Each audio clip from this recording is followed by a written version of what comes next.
Happy birthday. How old? 27? Yes, that'll be the last time we mentioned her specific age, but yes. This is where they're lined up. Mother is exactly twice as old as daughter.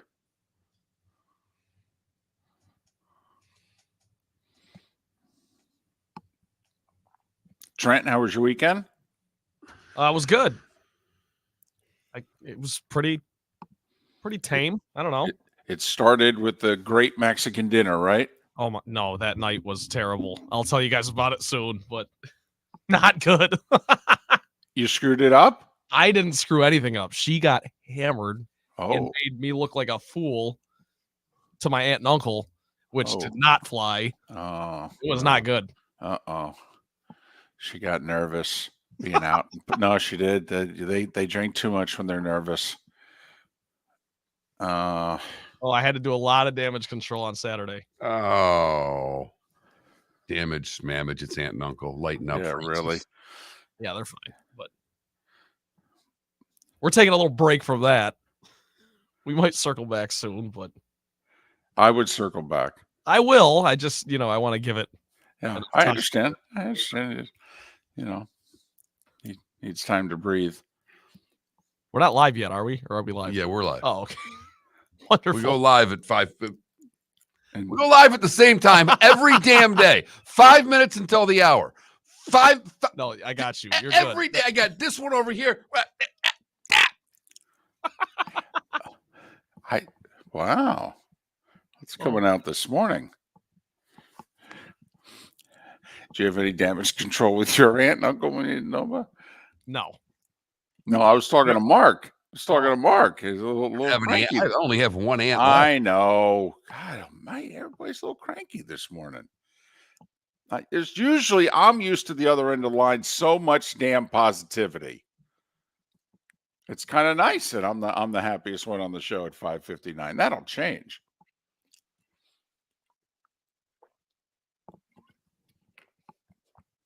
In fact, I had a conversation with a neighbor over the weekend. She was talking about our granddaughter, and she just seemed so happy. I go, I know. We have no idea where she came from. There's no one on both sides of the family who's this happy. Unless there's an eclipse.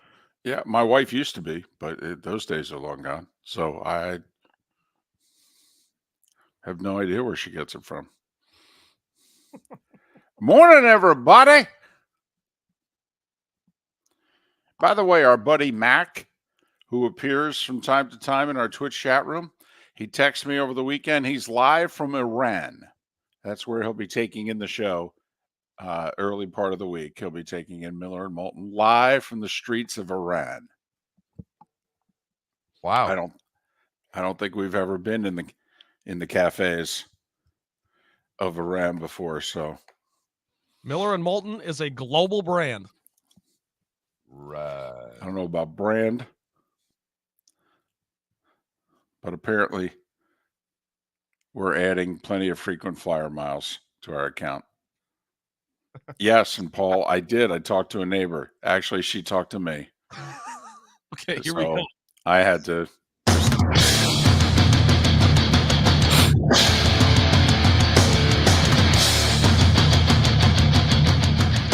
You are listening to Miller and Moulton, exclusively on the floor.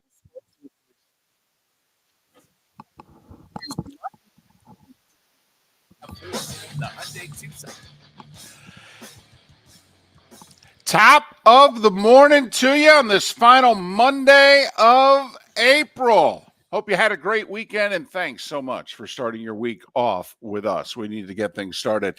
How the heck are you? Miller and Moulton. MillerandMoulton.com. Miller_Moulton on X.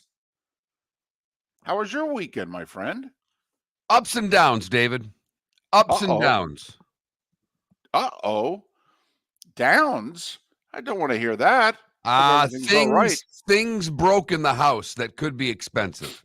Uh-oh. Yeah. Last night, getting ready to cook Sunday dinner for the family. Uh-huh. And the oven had an error light on it. Huh. Then the oven shut off. Whoa. But the oven didn't shut off. It said it shut off. It went to maximum heat, and you couldn't turn the oven off. Oh. So Snap.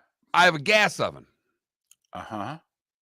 So you went online and looked, and it said, turn the breaker off. What the breaker has to do with the gas is beyond me, David. But fortunately, shutting the breaker off turned the oven off. Here's the problem. Uh-huh. That shut the oven off, the stove, the microwave, the Right. washer and dryer and other things. Uh-oh. So Right. wait for a minute, turn it back on. Turn it back on. Oven, full blast. So let me get this straight.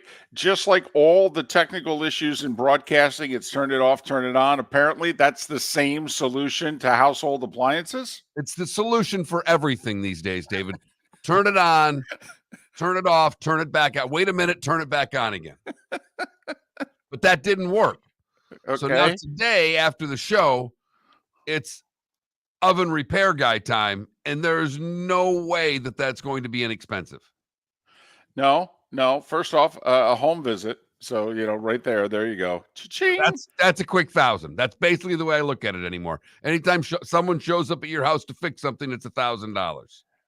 Right. I mean, the only time it's not is when our former producer Felipe comes over the house to hang the star on the top of the Christmas tree. That's about the only home delivery, if you will, or house visit that's less than $1,000. You're gonna have to find a new Felipe. I know. He moved to Miami. He got a I'm job.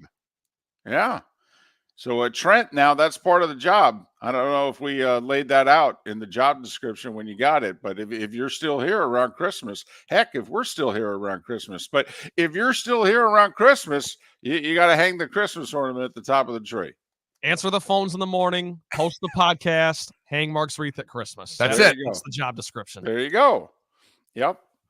And we'll get you like a $30 gift certificate to, the ham place. Just enough to not cover any single item in the place. That's my favorite Christmas gift from a place that I work. They gave us the ham certificates that were not enough money to buy a single ham that was in the store. That's my favorite. And I even enjoy that one more than all the times I didn't get a Christmas bonus of any time, which was most every place I've ever worked. But my favorite Christmas bonus was the one that didn't cover a single ham in the store. Well, I could use a ham right about now, David. That's all. I could use something. Well, your problem is also apparently the microwave's connected to it. So you're going to have to dine the way we do. You're going to have to go out. You're going to have delivery. You're not going to be cooking, and you're the cook. No, I'm aware. Uh-oh. This will be great, though, with all the games that you take your daughter to and you're coming home at night. Just grab some food on the way home. Your wife can grab some food on the way home from work. I mean, it'll be fine. Honestly, people can go years living that way. Years, lifetimes even. I'll go broke, but sure.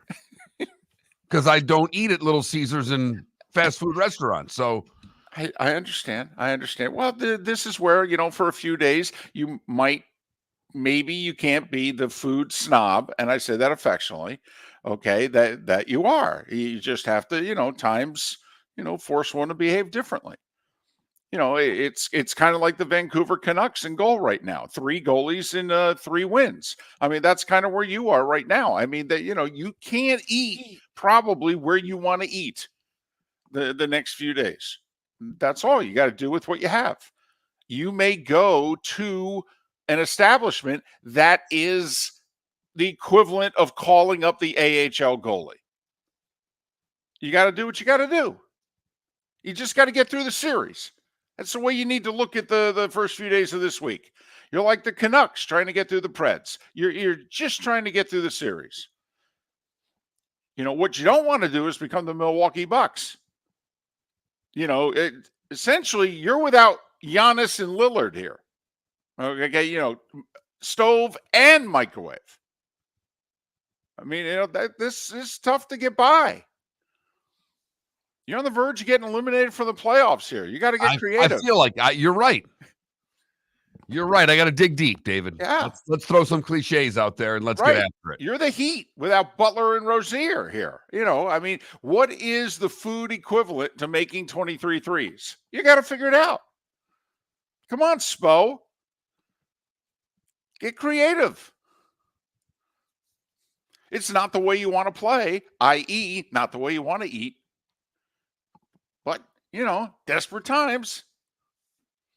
Just got to get through until you get Butler and Rozier back, until you get Demko back, until you get Giannis and Dame back. Boy, I think you went through every series there, but I feel like the Rays that I got swept by the White Sox over the weekend.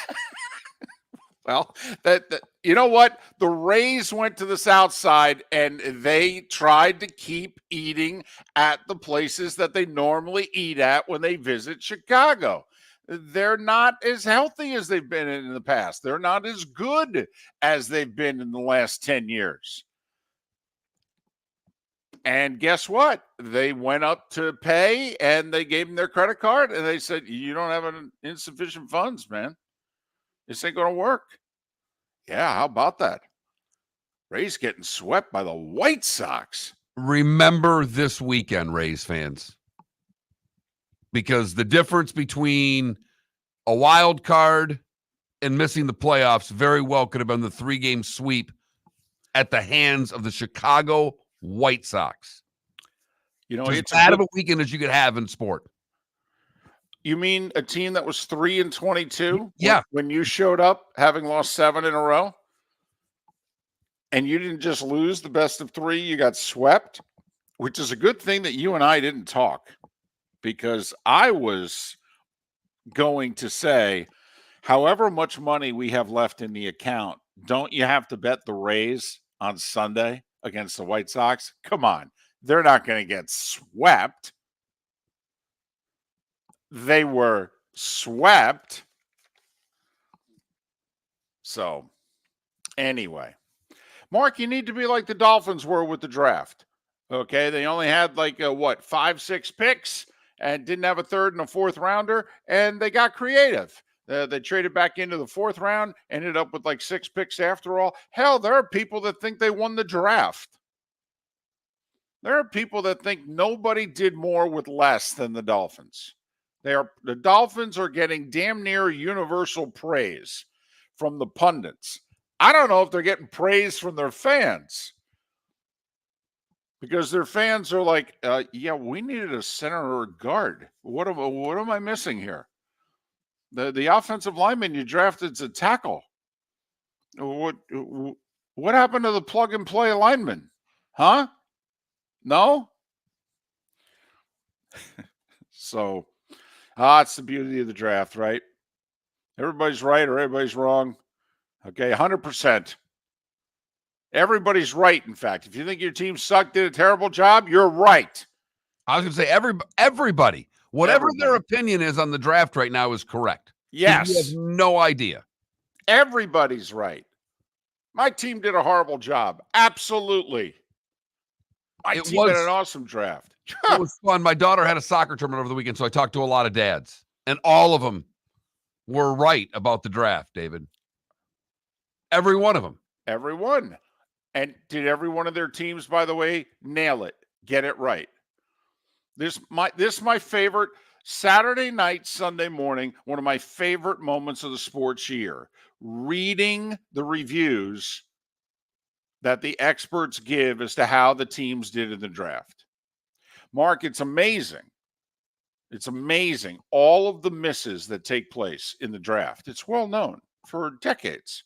Okay, you're lucky if you get half your picks that turn out to be good, productive players.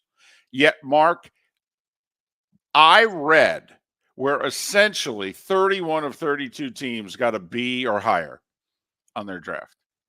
Every single person who broke down the draft, okay, basically handed out 31 Bs or nays. We really should print out the whole draft list and do a good job of keeping track during camp of how many guys are just cut that were drafted. Then take the next year and find out how many guys don't even make it to a second year on the team that get cut. and go from there. Because that's when you can evaluate a draft. Probably 2-3 years after the draft. Yeah. Usually they say 3 years go back. That's why we went back, took a look at the 2021 draft, and the verdict's in for the top 15 players were quarterbacks who have already been cut or traded by the teams that drafted them. Yeah. So it's like, And so we had 6 of the top 12 this year, big quarterbacks. So clearly the 2024 class, which is going to be compared to the 83 class because it's the last draft with 6 quarterbacks going in the first round, but it's also going to be compared to the 2021 draft because 5 went in the top 15 and here 6 went in the top 12. So there we go. But I will say the one team that a lot of draft quote unquote experts, and I'm doing the air quotes there, by the way. I hope everybody could sense that. The draft experts that they had no problem criticizing was Atlanta. Most people, outside of Dan Orlovsky, most people are, the whole Penix thing they didn't like. And the funny part is, if Penix turns out to be good, you'll look back on this in 4 years and they will be geniuses in the draft for never having to have a gap in their quarterback room. Right. Yeah. I mean, the last team to do this is Green Bay, and how's that worked out? Right. So the Falcons are copying the Packers model, and every expert thinks they're an idiot. Miller and Moulton, proven to be a couple idiots. Yeah. Mark Miller for Molly Maid. Why Molly Maid, you ask? Trust. Moulton was a customer for 15 years. Affordability. Didn't I just say Moulton was a customer for 15 years? Worry-free services. Our professional house cleaners are fully insured and a 24-hour warranty. Call Molly Maids today at 239-774-5839. That's 239-774-5839 or online at mollymaid.com/FTMYERS. That's mollymaid.com/FTMYERS. Visit Jason and Todd at the Diamond District. When choosing something of high value and personal significance, such as a diamond, you want to shop with the best, and the mall is not the place to be. Here are my friends, Jason and Todd with the Diamond District. Take a stroll in the mall, pop into a few joy stores, and you'll soon discover you're in the wrong place. Rings begin to look all alike. You're not finding GIA-certified diamonds. You quickly realize you know more than a salesperson helping you, and all the same financing gets pushed on you. Visit Jason and me, and you'll find America's top bridal designers dealing exclusively with the Diamond District. You'll find the largest selection of GIA-certified diamonds, all priced 8 to 10% over cost. You'll find educated sales consultants who have many years' experience and are not paid commissions. And you'll find Todd and me in the store nearly every day, wanting to shake your hand and welcome you to our Diamond District family. Visit Jason and Todd at the Diamond District. Hello, friends and family of Southwest Florida. Are you looking to tap into the electric vehicle market? Well, look no further, because we here at Southwest Florida Golf Carts have just what you need. E-bikes, golf carts, LSVs, scooters, and more. Come down and talk with one of our experienced sales reps, have a soda and a smile, and you could be cruising the streets in your new EV today. Stop by the store or visit our website at flgolfcarts.com and enter for a chance to win $100 off your next purchase by answering John's monthly sports question. You were listening to Miller and Moulton on the Florida Sports Network.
Did you happen to watch the Leafs game Saturday night?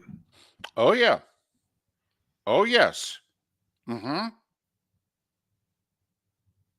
And then I saw the head coach's presser online about a half hour after the game. Did you see Beeson? You obviously saw Bissonnette then. That was hysterical. Yeah. Hysterical. Did you see him in the second intermission absolutely light up Larner? Yeah. Yeah. Marner, I should say.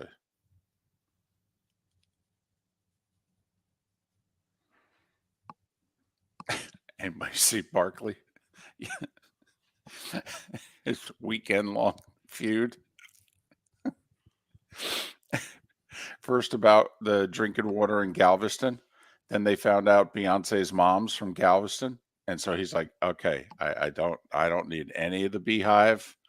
And there's somebody else and he's like, I don't need any of the Beehive. I don't need any of this coming after me. I don't. All right. Sorry about that. And then Chuck goes, so you'll be going to Galveston? And Charles goes like, hell no, I'm not going to Galveston. Okay. I'd rather go to San Antonio and be around all those big women. And then he starts going down that road again. Shaq, it literally head on the set, pounding the desk, laughing. Yeah, Shaq couldn't handle it. No. Chuck was pretty funny. Oh, it was hilarious. I did not see the Beehive part. I saw him go off on Galveston and New Orleans going directly to Galveston with that nasty water. Right. So then they, the next day online, hey, there are some people from Galveston. Apparently Beyonce's mom's from Galveston. So Chuck's like, okay, I don't need any of the Beehive coming after me.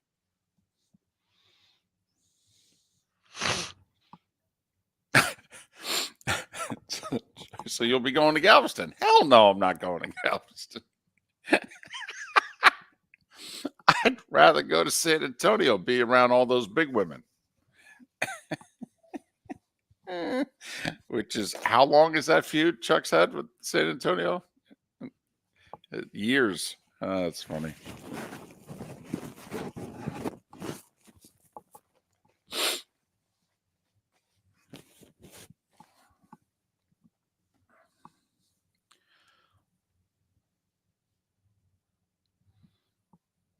Could we have the second round of the NHL playoffs? I mean, almost start in April. I mean, hell, we might have round 2 start by what, Thursday?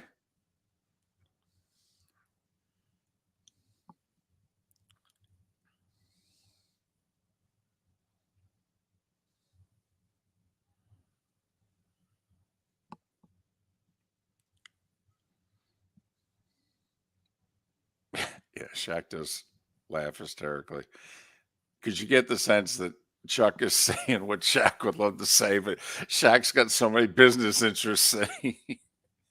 He's like, I don't really want to criticize cities. I'll criticize NBA players. I got a lot of things I got to sell on a daily basis.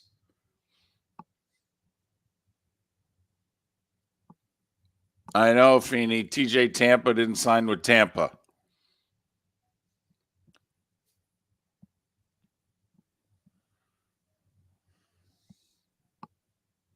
Here we go.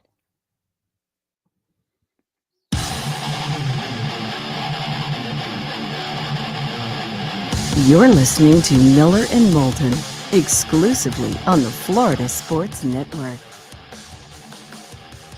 21 minutes past the hour. Miller and Moulton, thanks so much for being with us. MillerandMoulton.com, Miller_Moulton on X. Gary Danielson.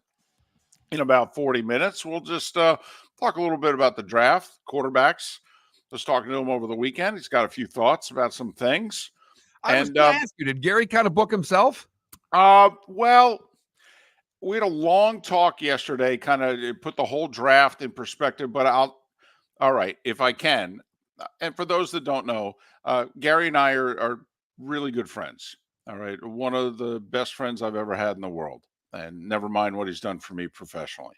And Gary is well aware of our hockey rules for the Stanley Cup playoffs.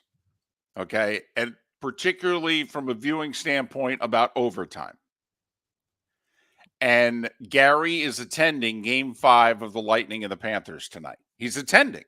He's okay, which, you know, he doesn't do a lot of. No, he doesn't. No, he's a homebody.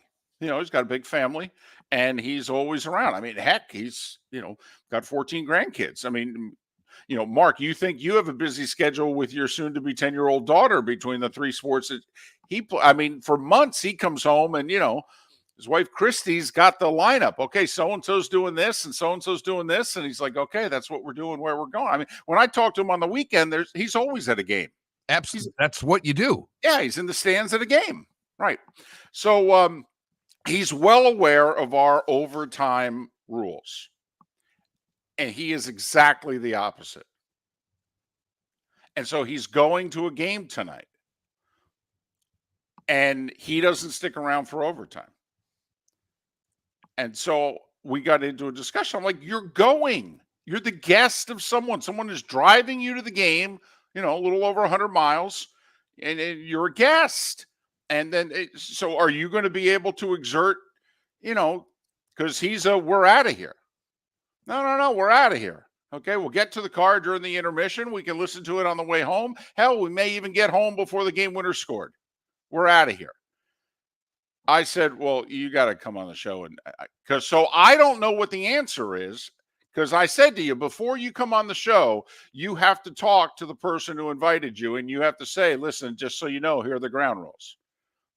We don't stick around for overtime. You don't get to declare the ground rules when you're riding with somebody else. That's what I said.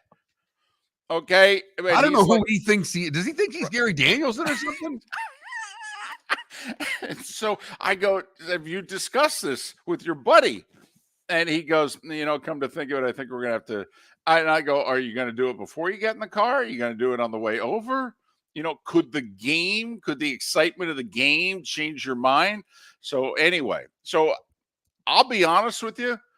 I booked him just as a friend who wants to know the answer to the hockey playoff dispute tonight. And think about it. It's a huge game. If it goes to overtime, it's either the series or we have a series. Right. So anyway, maybe we'll get around to the draft. You know, the teams he liked and some of the players who ended up in places. Yeah. I mean, we'll see how much ground we cover. You know, we'll fit it in. And yeah. And then in our third hour of the show, we actually have people to talk about the draft. You know, Ian Cummings, Pro Football Network, who he liked, who he didn't. And since the Falcons are the talk of the draft, I thought, yeah, we should probably talk to somebody that covers the Falcons. So Aaron Freeman's going to join us in a couple hours. He covers the Falcons for a living. It's like, okay. I don't have the memory you do. I've killed too many brain cells over the course of my life, David. And so I always have at least one thing on today where I have everybody's pick. So if we've got to get to a team, I can get there quickly. And I didn't print out everybody's, but I've got something sitting here. And I read a few of them over the weekend. Did you find anybody that didn't have the Falcons 32nd? On the draft? Yeah. Dan Orlovsky's the only guy I know who likes what they did with Penix. No. Michael Lombardi thinks it's maybe the dumbest thing in the history of drafting. So, no. No, I told you, every grade that I've seen, people who hand out grades, 31 B- or higher, okay, and then the Falcons with a D. In some cases, an F. Because the other thing they didn't address, well, how about cornerback? They desperately needed a corner. And then I love this. The GM, when asked after the draft, hey, you guys needed corners. You said that going in the draft. You didn't draft a corner. Quote, well, we didn't want to reach on a pick. That's when you get in trouble. Which, of course, had everybody in the room going, can we talk about the guy you took at 8? I mean, most people thought that even if you needed a quarterback, that was a reach. Not everybody. Some people really like him. But then you throw in the fact that you just paid $180 million for a quarterback, 100 guaranteed. Can we talk about that first round pick again? So, all right. I don't know about you, but I'm now rooting for Michael Penix. I don't want him to be good. I want him to be exceptional. You're going to have to wait. It's fine. Theory. Okay. That's fine. But I'm no, rooting for him. I agree. When he finally gets in there, first off, I hope Cousins is phenomenal. And then after year 2, he turns around and basically pulls an Aaron Rodgers in Green Bay. He turns around and looks at Atlanta and says, yeah, get me out of here. You don't want to keep me around. This is not going to go well. You guys made your bed. You did what you did. Now I'm making mine. Get me out of here. Well, Kirk, you've been phenomenal. You know, you took us to the NFC Championship game or what have you. Don't care. Don't care. Trade me to the Jets. Rodgers retired. I'm done. I've thrown my last football in Atlanta. Get me out of here. That's what I hope. I want the total soap opera. I want Cousins to be great. And then I want him to look right at him and say, well, okay, you made your move 2 years ago. I'm making mine now. I'm done. What do you mean you're done? What part of done? Don't you understand? Done. House is already on the market. So those are some of the things that I want to see. And I'm with you. Now I don't know if I want Kirk to be that good because I have a soft spot for the Bucs. And if Kirk Cousins is really good, that means that someone's got to suffer at the hands of the Falcons, and that could very well be the Bucs. I hear you. Here's another guy I want. How can you not root for Spencer Rattler? Because apparently the story, the 5th round's unfolding, and Rattler hasn't been taken. People were surprised he didn't get taken late 3rd, shocked he didn't get taken to the 4th round. So it's like, hey, why is Spencer Rattler still available? And all of a sudden, Rappaport comes on NFL Network and says, he was involved in a Netflix documentary when he was like a high school senior. Okay. And every NFL team I talk to, they still have the images of him in that documentary. He didn't come off very well. As a high school kid. You're right. And they just can't get over it. And so then once somebody says it on NFL Network, now people start repeating it on the 4-letter network. And it's like, hold on a second. So you mean people don't change between 18 and 22? Wait, he was immature at 18? Huh. I'll be damned. Really? Well, yeah, okay. Absolutely. So now, he gets picked in the 5th round by the Saints. And I'm like, oh, hell, I hope he's the next Brock Purdy. I really do. I hope he's incredible. I hope, if Carr gets hurt this year, he comes in, leads them to wins, takes them to the playoffs. He's the starter going forward. Absolutely. I hope he gets his own new Netflix documentary because he's so good.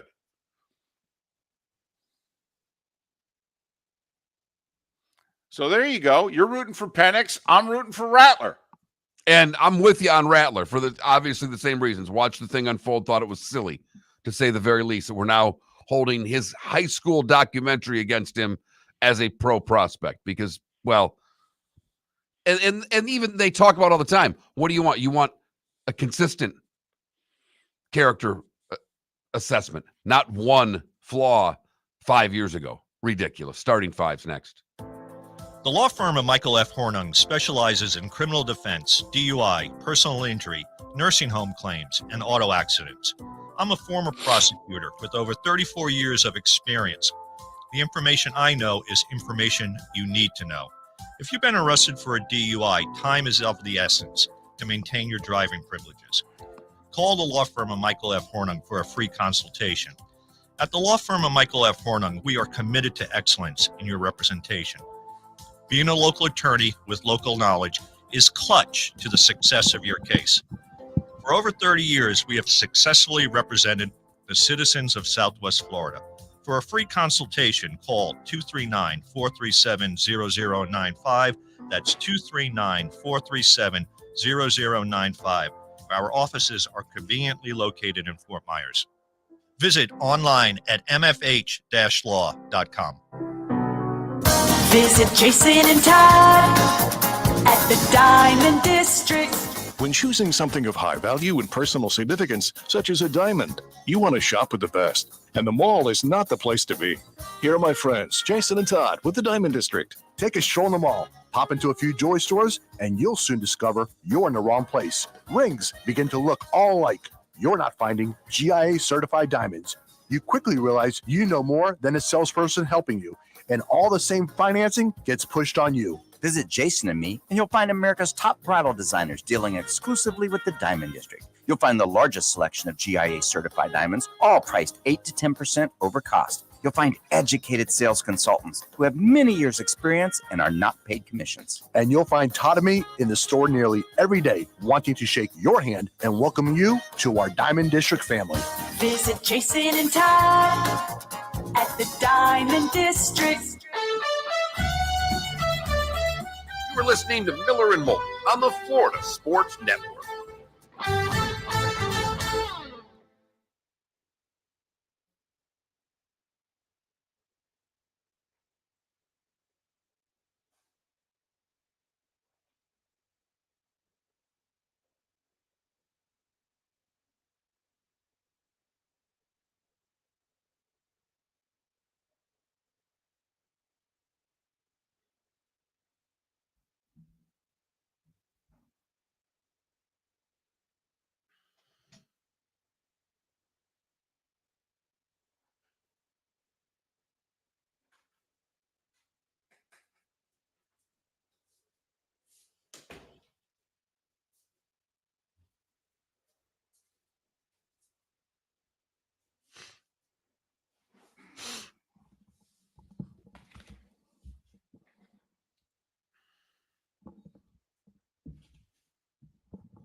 I thought Tua's brother signed somewhere yesterday.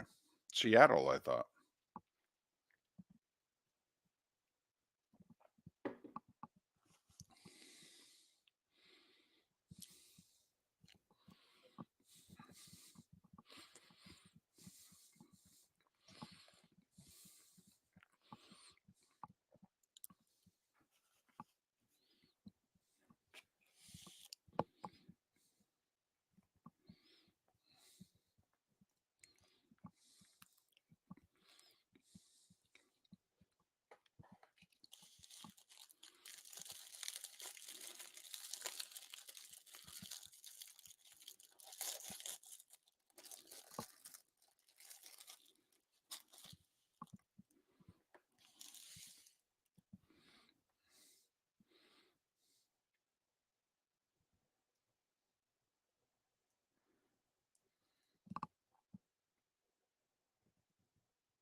Well, that Phoenix situation is going to be fascinating.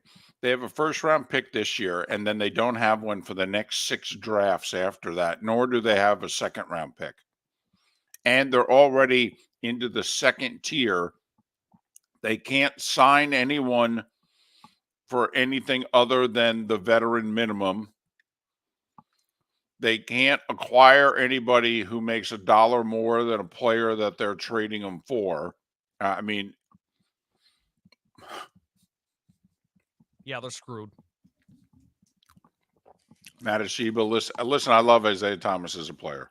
Isaiah Thomas as an executive is a disaster. Ashiba, listen to Isaiah Thomas. Put the team together that he wanted. They're going to blame Frank Vogel and fire him. It won't matter.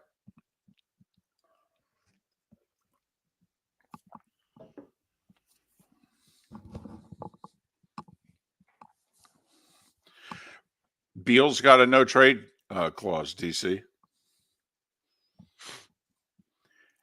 Booker's max deal kicks in next year for the first year of it. KD's 36, 38, 36.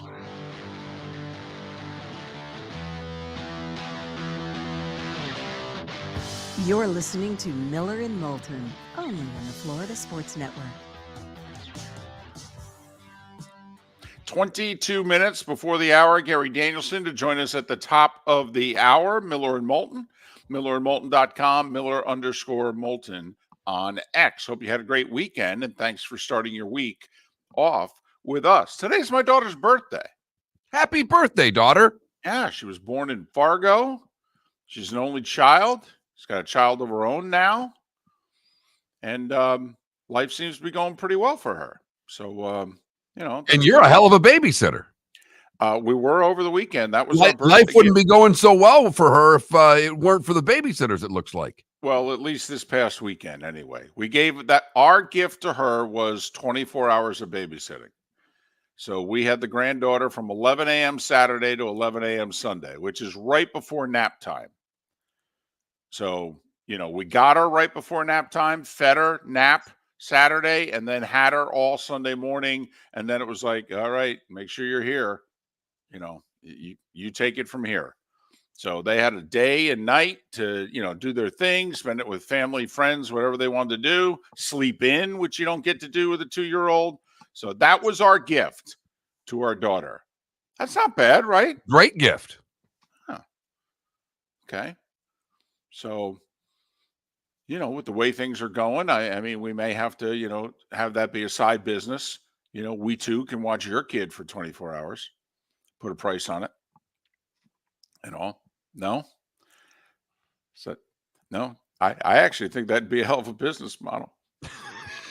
I don't know how child services would feel about it, but I don't know. I mean, you know, we two decent people. Heck, my wife, she fits all the training. I mean, heck, anyway. So that was a happy birthday. You know, she's not listening, but anyway, love you. Happy birthday. The Starting Five. 5 stories you need to know. It's the Starting 5 on Miller and Moulton. Here's number 1. Well, the NFL draft came and went. And for you NFL fans, you got 4 months of nothing now. I mean, what? You going to watch the UFL? Come on now. But teams spent Saturday night all day yesterday signing undrafted free agents. And once again, just like the draft, your team signed the best undrafted free agent. Don't kid yourself. Yes, they did. You don't even know who they are, but they were the best. Do you know there were just 28 trades in the draft? The lowest in 10 years?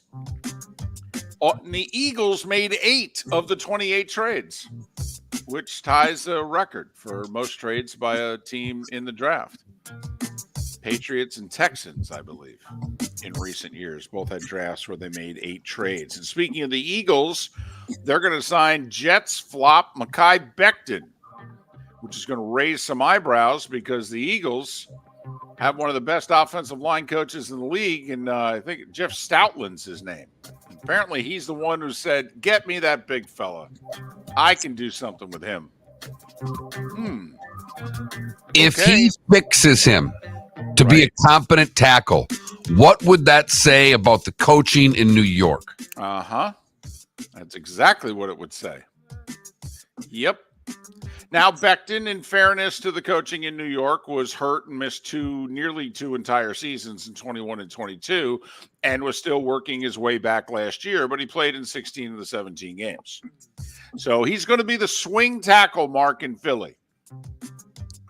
And clearly what they're thinking is that, hey, they can bring him in and maybe on the cheap, he can be the guy that replaces Lane Johnson in a year or two when Lane finally hangs it up. Remember, Stoutland took the rugby player who had, never played football before, and he's made him one of the three best tackles in the game. Of course, the player had a little something to do with it. But the Cowboys, by the way, reportedly minutes ago re-signed Zeke. Ezekiel Elliott back with the Cowboys pending passing of a physical. All in. All in. Remember, Cowboys are all in. One thing I will say, because they need a wide receiver, and I don't think they drafted one, doesn't that scream that Odell or somebody like that they know they're signing? It has to. Well, you would think. Because also they didn't get a running back either, and they need a running back. So, and what are they doing right now? They're re-signing Zeke. I think they need to do more than that. But it also screams to me that one of the veteran wide receivers, Michael Thomas, OBJ, somebody like that you would think is going to sign with Dallas here real soon. All right, NHL. Tonight's Game 5. Lightning at Panthers. This has been arguably the most physical playoff series ever. At nearly 150 hits in Game 4. Nearly 150. It's ridiculous. It's awesome. And if the Panthers hadn't scored in overtime in Game 2, this series would be 2-2, right? But it's 3-1 Florida. And for those of us that love hockey, would like to see the series go a little longer. We'll see if the Lightning can make it go a little longer, or if the Panthers finally get over that hump that has been Tampa Bay. Meanwhile, Mark, there's not a single series in the NHL that's 2-2. Nope. Vancouver scored 2 goals in the final 3 minutes of regulation, then scored a minute in overtime to beat Nashville 4-3 to take a 3-1 series lead. And they've had 3 different starting goalies get the wins. Amazing. Rangers sweep the Capitals 4-2. They scored 3 power play goals. Colorado with 3 in the second went 3-1 up on Winnipeg, beating the Jets 5-1. And the LA Kings outshot Edmonton 33-13. And they only took 1 penalty. The Oilers scored on that power play and beat the Kings 1-0. They're up 3-1 in that series. NBA. Jalen Brunson with 47. Here's my question. The Sixers had this really effective game plan against Brunson. They played a 1-2-2 zone. They put a big guy at the, bigger defender at the top of the zone. It really gave the 6'1" guard problems. He penetrated into traffic. He had to shoot over a bigger guy. He really struggled in New York with that. Why did they go away from that? Because he went to Philly and they went away from that, and he scored 39 and 47. Right, set a Knicks record, playoff record for points. Right, and threw in 10 assists to go with it. Knicks won Game 4, 97-92. They're up 3-1 on the Sixers. The best series is the Clippers and the Mavs. And they genuinely seem to not like each other now either. So, all right. Let's do it. Clippers blew a 31-point lead in Dallas. Kyrie was amazing, but the Clippers scored a few late to hold off the Mavs 116-111 and even that series at 2. There's only one other series tied at 2. That's Orlando and Cleveland. None of you are aware of it because the series has been shown on NBA TV. They're in the witness protection program. But at this rate, with all the other series seemingly going to end in 5, Orlando and Cleveland may have to get some national TV love at some point. TNT and ESPN are negotiating whether or not they're actually going to show it. Milwaukee, no Giannis, no Lillard because of injuries. Seemingly no chance against the Pacers, who won 126-113. They hit 22 threes, did the Pacers, in going up 3-1. And the T-Wolves swept the Suns right out of the playoffs. Devin Booker, Kevin Durant, Bradley Beal. 3 guys all making 50 or more million for the next couple years together. team way over the cap. No first-round picks after this year for the next 6 years afterwards. No second-round picks for the next 7 drafts. Virtually no way to improve their team. Yeah, that's the Phoenix Suns. Boy, it's a good thing that owner's a billionaire, huh? Well, he got solid help. Someone who's done it before. Who? Isaiah Thomas. I mean, no one can run a team into the ground quite like Isaiah, and he's doing that now for the Suns owner. And Isaiah's managing to do it without an official title. I mean, it's a gift. It is a gift. Tonight, by the way, Celtics try to go 3-1 up on the Heat, and OKC tries to sweep New Orleans out of the playoffs, and Denver tries to put LeBron and the Lakers out of their misery because they're up 3-1 and they're hosting Game 5. One other basketball note, Candace Parker, one of the best to ever do it on the women's side, retired. Baseball. The Marlins are now officially the worst team in the league. Yeah, they blew a 7-0 lead last night and lost to the Nats 12-9. They're 6-23, which is a half a game worse than the 6-22 White Sox, who completed a 3-game sweep of the Rays over the weekend. Yikes. Atlanta over Cleveland 4-3-10 by scoring 2 in the 8th, 1 in the 10th to win it. They took 2 out of 3 in that series. It'd be an interesting. Cleveland doesn't really have the offense, but boy, do they have the pitching. That'd be a fascinating World Series. They did it, once before, almost 30 years ago. Just saying. Yankees 15-5 over Milwaukee. They took 2 out of 3 from the Brewers. Houston and Colorado played 2 games in Mexico City. Houston won them both. 8-2 was the final yesterday. Twins have won 7 in a row. They're above 500 just like that. One good week will do it. They beat the Angels 11-5. Phil swept the Padres 8-6. Did you see how the Cubs lost to the Red Sox? Dansby Swanson dropped a fly ball with 2 outs in the 9th. I hate when that happens. Red Sox won at 5-4. Craig Kimbrell blew his second straight save and then said, "May, my back hurts." That's not good news for the Orioles, who lost to the A's 7-6. Detroit 4-1 over KC. Toronto snapped the Dodgers 6-game winning streak with a 3-1 win. Texas scored 4 in the first, beat the Reds 4-3. Diamondbacks 3-2 over Seattle. Giants for the same score over the Pirates. And the Mets with 3 in the 11th beat the Cardinals 4-2. NASCAR, Denny Hamlin went on a podcast last week and said, "I'm going to win in Dover." Mark, that's trash talk in NASCAR circles. I mean, that's Babe Ruth calling your shot. He even joked about it before the race yesterday. So you know what Denny Hamlin did? Went out and won at Dover. And held off Kyle Larson for the win. He won 136 or led 136 laps. Ross Chastain still looking for that first win. And he slid all the way down the 9th in the points. He finished 12th.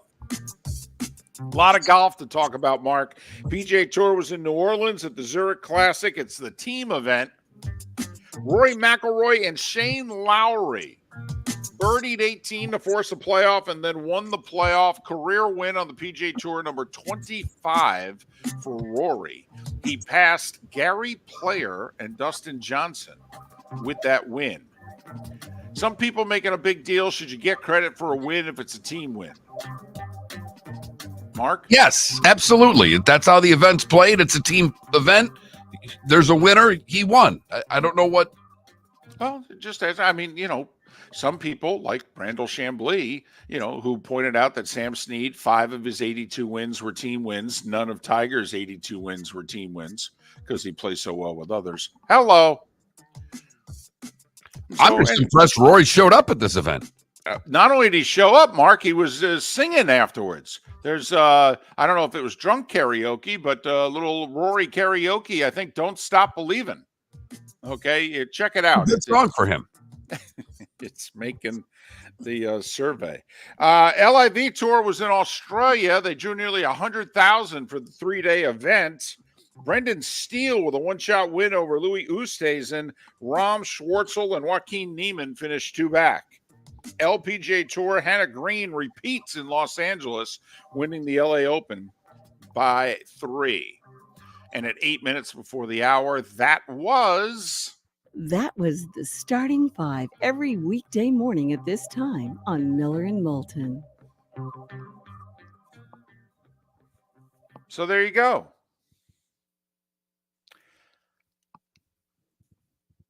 How much longer do you think the Marlins keep Skip Schumacher? Let's see. According to David Sampson, today's the 29th. He's got today and tomorrow. That apparently you can't fire a manager in April, right? Right. So if it's May 1st. Gotcha. So Marlins 6-23. Rays just got swept by the White Sox, who were 3-22 before the Rays showed up. Yeah. And the Braves just keep on keeping on, honestly. Ace pitcher out for the year with Tommy John. Whatever. Best record in baseball. Thank you very much. I feel badly for him because it doesn't matter what they do in the regular season. Honestly. I mean, we know they're going to win like 100. They're going to make the playoffs. Probably going to win the East, although the Phillies are also off to a really good start. I mean, and then, they're going to show up in October, and it's like, man. Same thing for the Dodgers. Yeah, totally. Hell, give it 2 more weeks. I think the Dodgers will clinch the West. The whole rest of the division is below 500.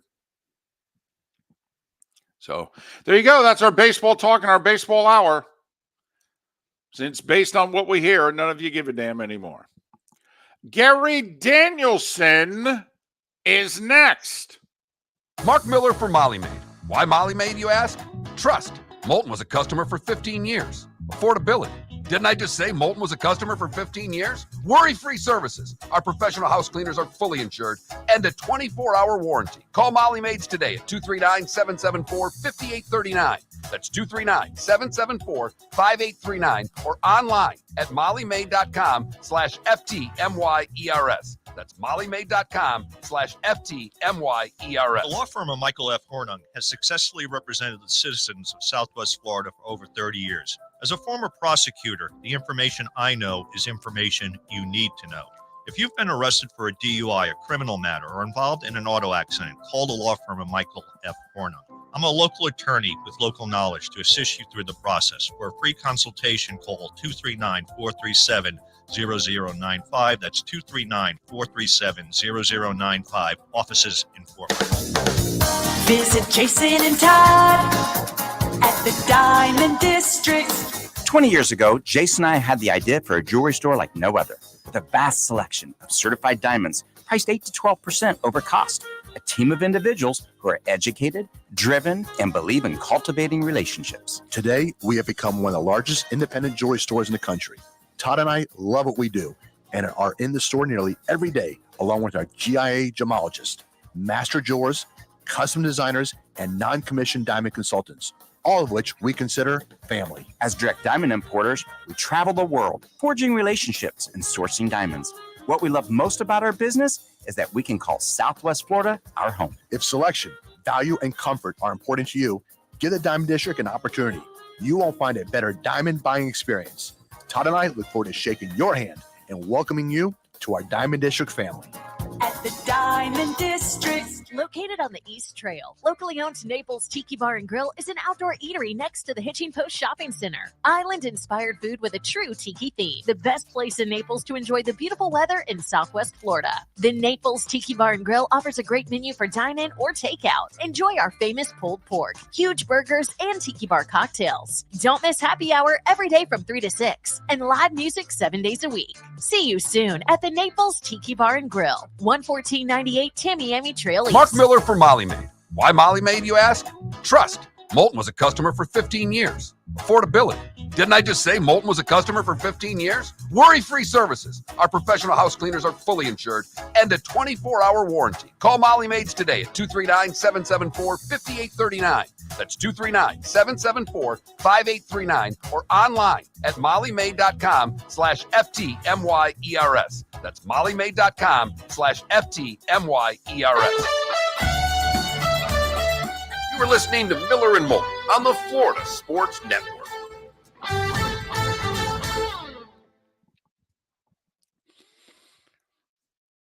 E.B. Hill would love to do more of it. But from what we hear, from our audience. I mean, it's remarkable how regional baseball has seemingly become. I mean, the Yankees are the best team in the American League, them and the Guardians. The Braves, I mean, think about the Braves, the Yankees, the Dodgers.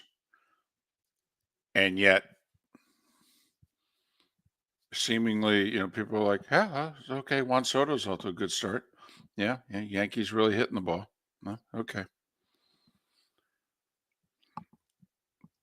I mean, there's only 7 teams with a winning record in the National League. Our Reds would make the playoffs, Mark. Right now, they'd be the last wild card team. Of course, we only care if they go over their win total. That's all I care about. Yeah, I would have hammered the Rays yesterday if I'd have talked to you. Totally. We would have lost every dime we had.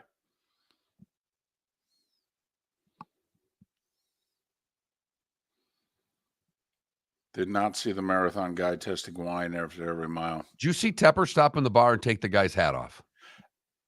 Now, I will say the people in the bar said he was actually like he wasn't angry. That he came in, he was just, talking to him, asked who did the sign, But yes, I did see it. Well, you know what he should have done? He should have found out who did it, gone out to the sign and taken a picture with them by the sign. That's what he should have done. He should have poked fun at himself. Like, I would have taken those 2 guys at the front that he was talking to. I would have gone out, put them on both sides of me, and taken a picture.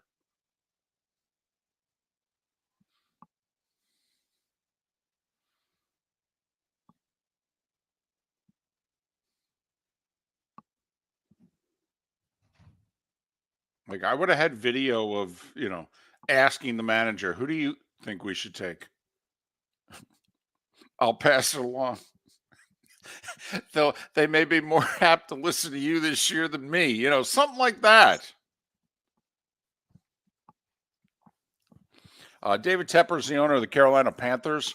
He was on his way to the team headquarters, and he drove past a restaurant on a road, and the sign said, hey, can you let the GM pick the players this year?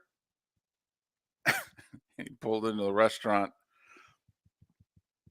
and by video, it looked as if he asked, hey, who did the sign? But the guy who was talking to him had a hat on. He took the hat off the guy as the guy was talking.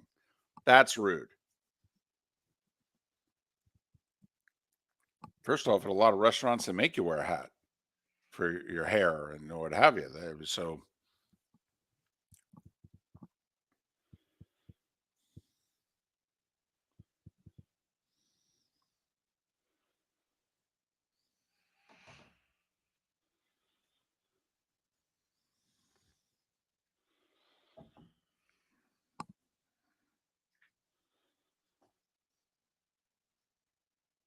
All right, Gary's ready to rock. The legend himself.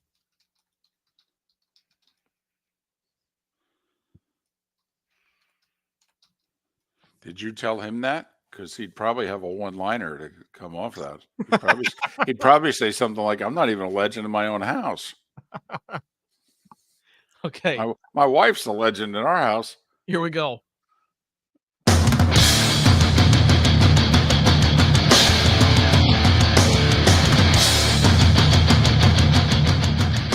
You are listening to Miller and Moulton, exclusively on the Florida Sports Network. And now here's Mark Miller and David Moulton.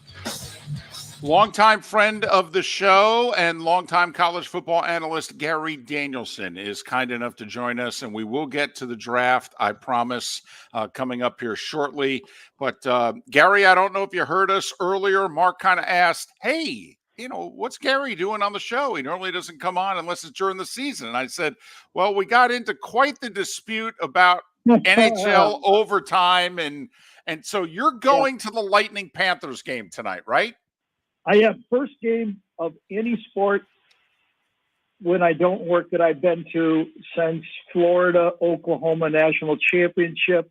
And that was kind of work since the commissioner invited me there. So I don't go. So Mark knows this. He belongs to the country club. It's hard to find somebody that wants to go out after 9 o'clock at night around here. So I might have been the 10th pick, 20th pick of a guy to go. I sleep 5 hours every night. The problem is between 9 o'clock and 2 a.m. That's the problem of this thing. Well, I'm stunned that you're going, Gary. I mean, No. Hey, Mark, I'm still negotiating. And you guys know this negotiating thing. It's easy to negotiate it if you don't need the deal, right? If you don't need the job, hell, you can put down the line and you win a negotiation every time, right? You just don't give in. Right. But I kind of want to go. It was a good game, So I right away threw out the fact, Mark, not staying for overtime. In fact, I'd like to leave 6 minutes left in the third period, but that was a no right away. So no overtime. And they really fight me on this. Yeah, So it's the playoffs. It's hockey. It's I get it.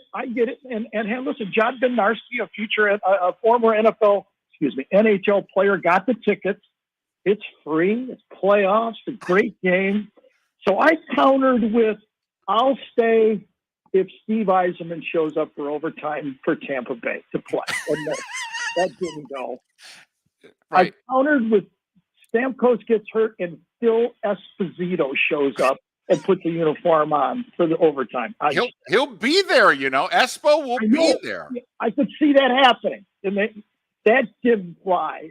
So the last thing I threw out there is if there's a penalty at the end of overtime. That's a pretty good offer, don't you think? So you mean like at the end of regulation, so the overtime's going to start with a end of power play? regulation, just before overtime. If there's a penalty, I would stay, okay? Well, as you know, Gary, hockey officials are really, they're used to calling penalties in the final minute of a game, particularly a playoff game. I know. So that's where we are. But, on the other hand, I'm negotiating. But here's what I got going in my favor.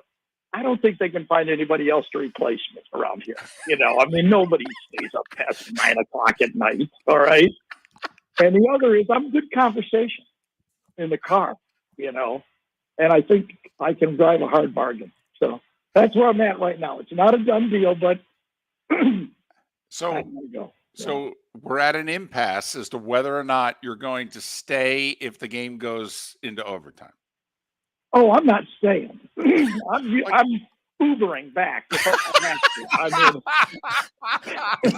It's like over 100 miles, Yeah, well, all right. I still haven't. I might have to work another year.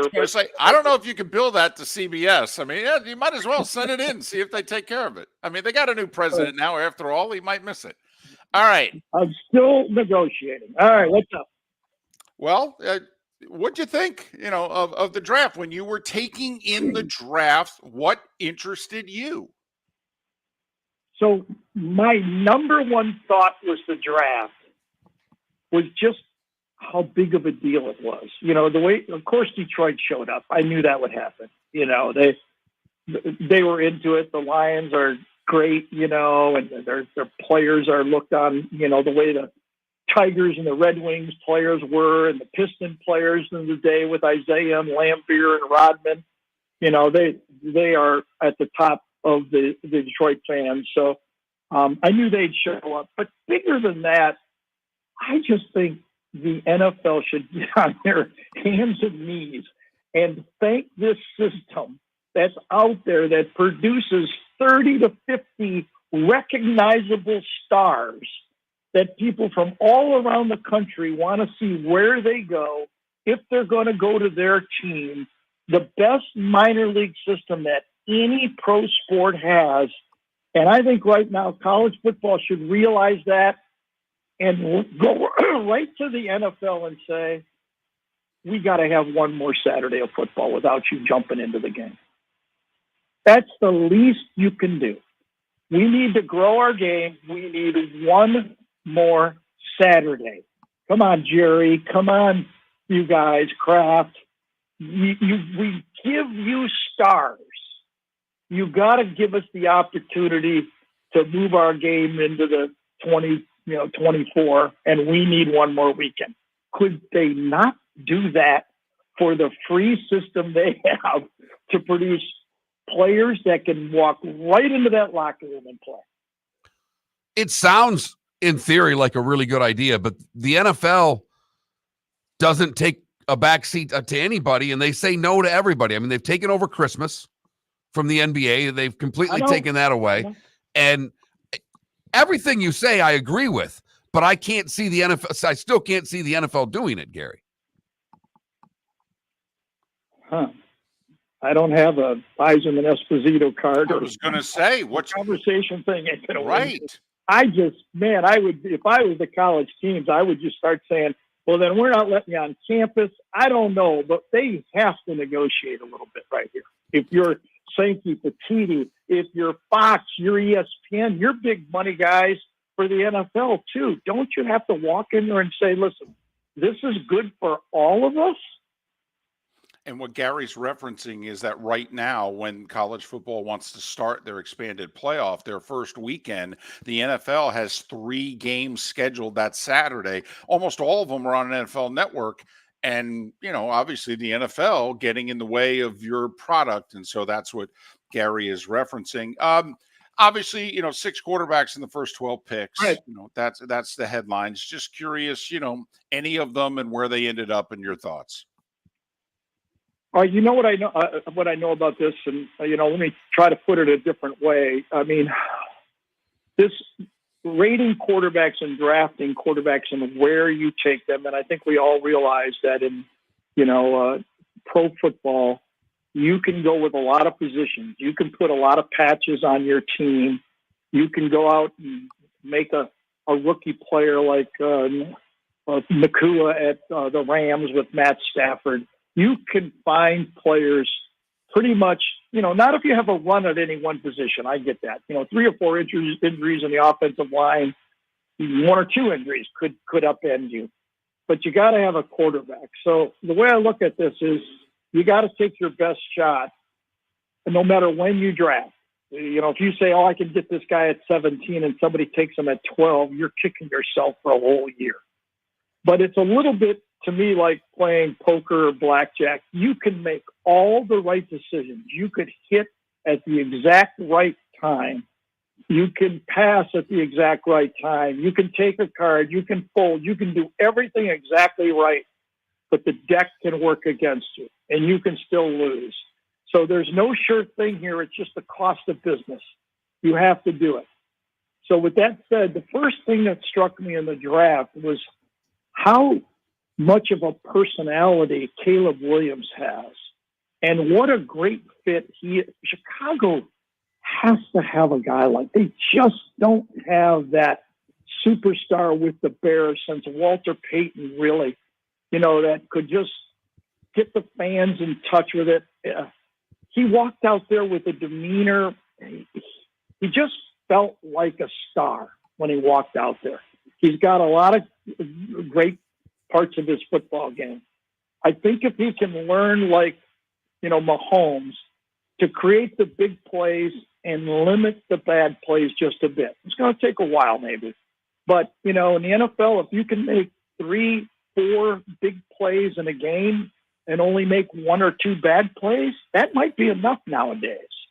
So, I had a lot of questions about Caleb Williams going in, but the way he just handled the stage and the aura around him, I came away thinking that this is going to work for the Bears big time. Do you think now, go ahead. Sorry, Gary. Go ahead, man. I was going to say, you saw Bo Nix play, and Sean Payton likes a rhythm quarterback. Do you think Bo Nix can work for Sean Payton? I don't know, obviously. The problem I have with this is making decisions too early on a guy. When David and I saw him, he was a young football player, 5-star player, playing in a Gus Malzahn offense. And then the transition when the whole thing changed. A lot of things going on there. Not saying anything bad about it, but it's unique. You play a different brand of football. Obviously, it works for Gus. He does a lot of great things.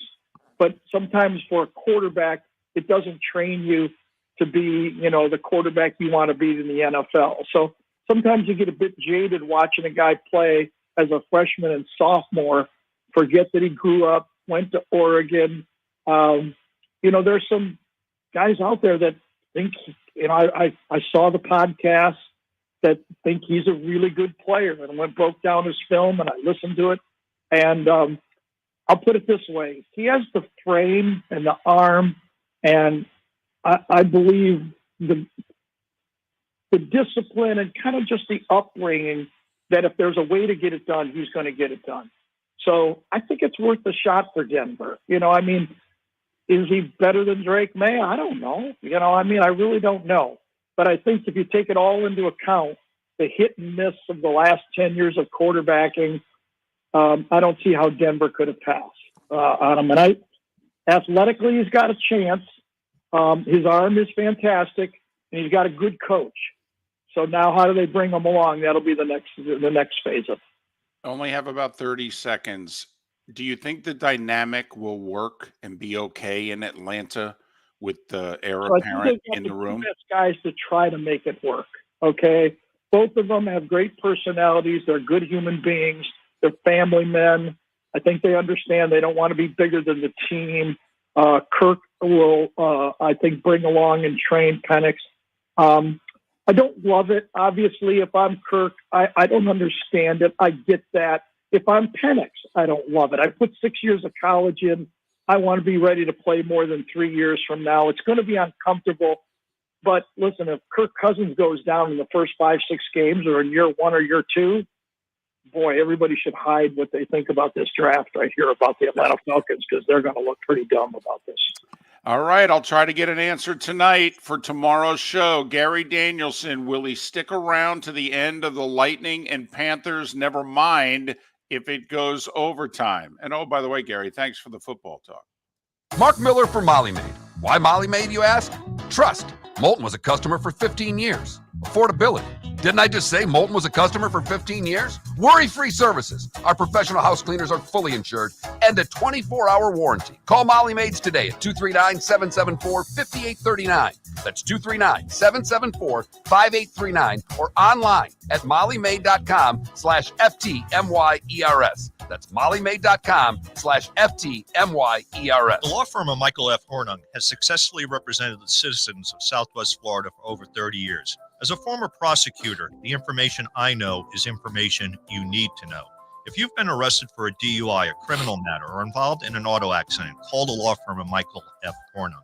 I'm a local attorney with local knowledge to assist you through the process. For a free consultation, call 239-437-0095. That's 239-437-0095. Offices in Fort Worth. Visit Jason and Todd at the Diamond District. Hi, I'm Jason. And I'm Todd with the Diamond District. I believe in complete transparency.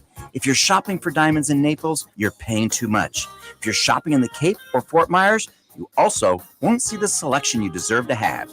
If you're online, there's no human connection. Yeah, and really? You won't know if your diamond is beautiful or not until it shows up in the mail. Just because it's GIA certified doesn't mean it's brilliant. There's so much more to a diamond than its cut, color, and clarity that makes it beautiful. Visit us at the Diamond District for a non-commissioned and educational presentation and quit paying more in Naples or buying blind from the internet. The Diamond District has the rarest diamonds from half carat to 10 carats. You won't find a bigger selection or better value. And you won't find a better buying experience. Jason and I are in the store nearly every day, and we look forward to shaking your hand and welcoming you to our Diamond District family. At the Diamond District. You were listening to Miller and Moulton on the Florida Sports Network.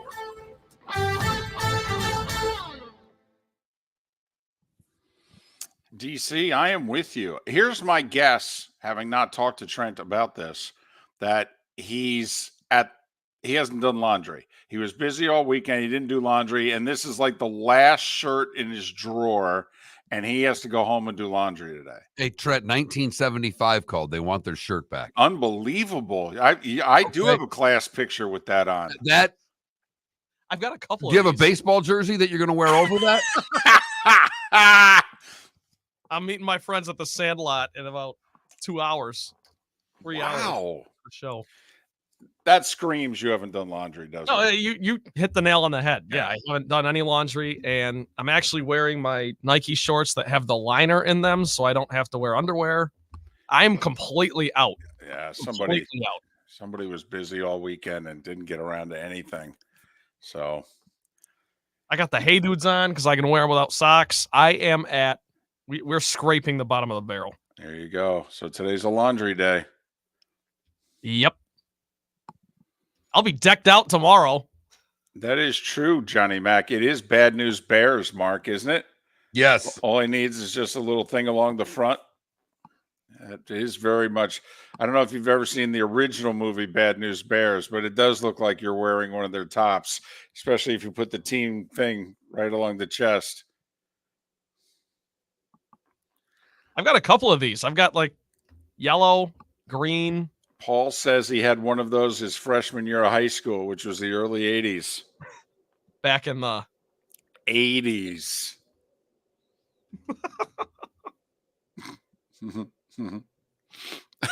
E.B. Hill says, I wore that shirt in 77 underneath my high school jersey.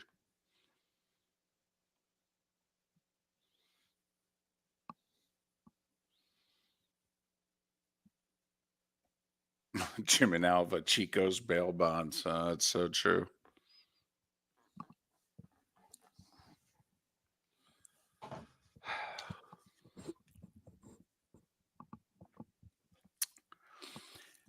I have no idea what your play of the day is going to be, but did anybody see the Anthony Edwards dunk with about 2 minutes to go down the stretch? 2-point game. All right. Anthony Edwards just bingo said, get out of my face. Yep. Golly. Over Kevin Durant. You're going home. Not only are you going home, I'm sweeping your.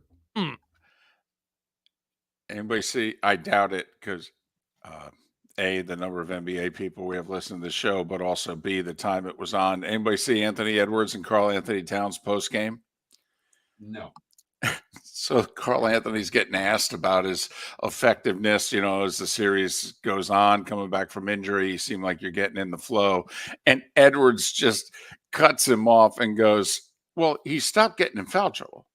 Okay. I mean, I told him, if you're in foul trouble, we're going to lose. If you stay out of foul trouble, there's nobody we can't beat.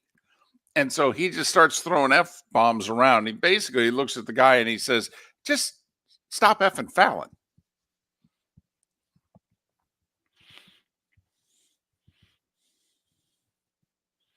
Yeah, it was pretty good. He's got next. He's got now. He's going to be. Yeah. Remember that draft and everyone was like, oh, you got to pick LaMelo.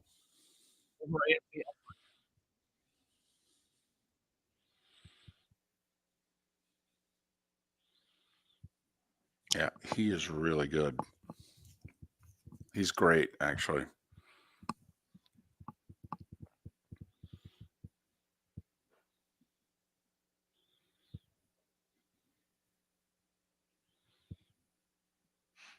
It is interesting. You got all legends on this Olympic team. Obviously, LeBron, Steph, KD, and a few others.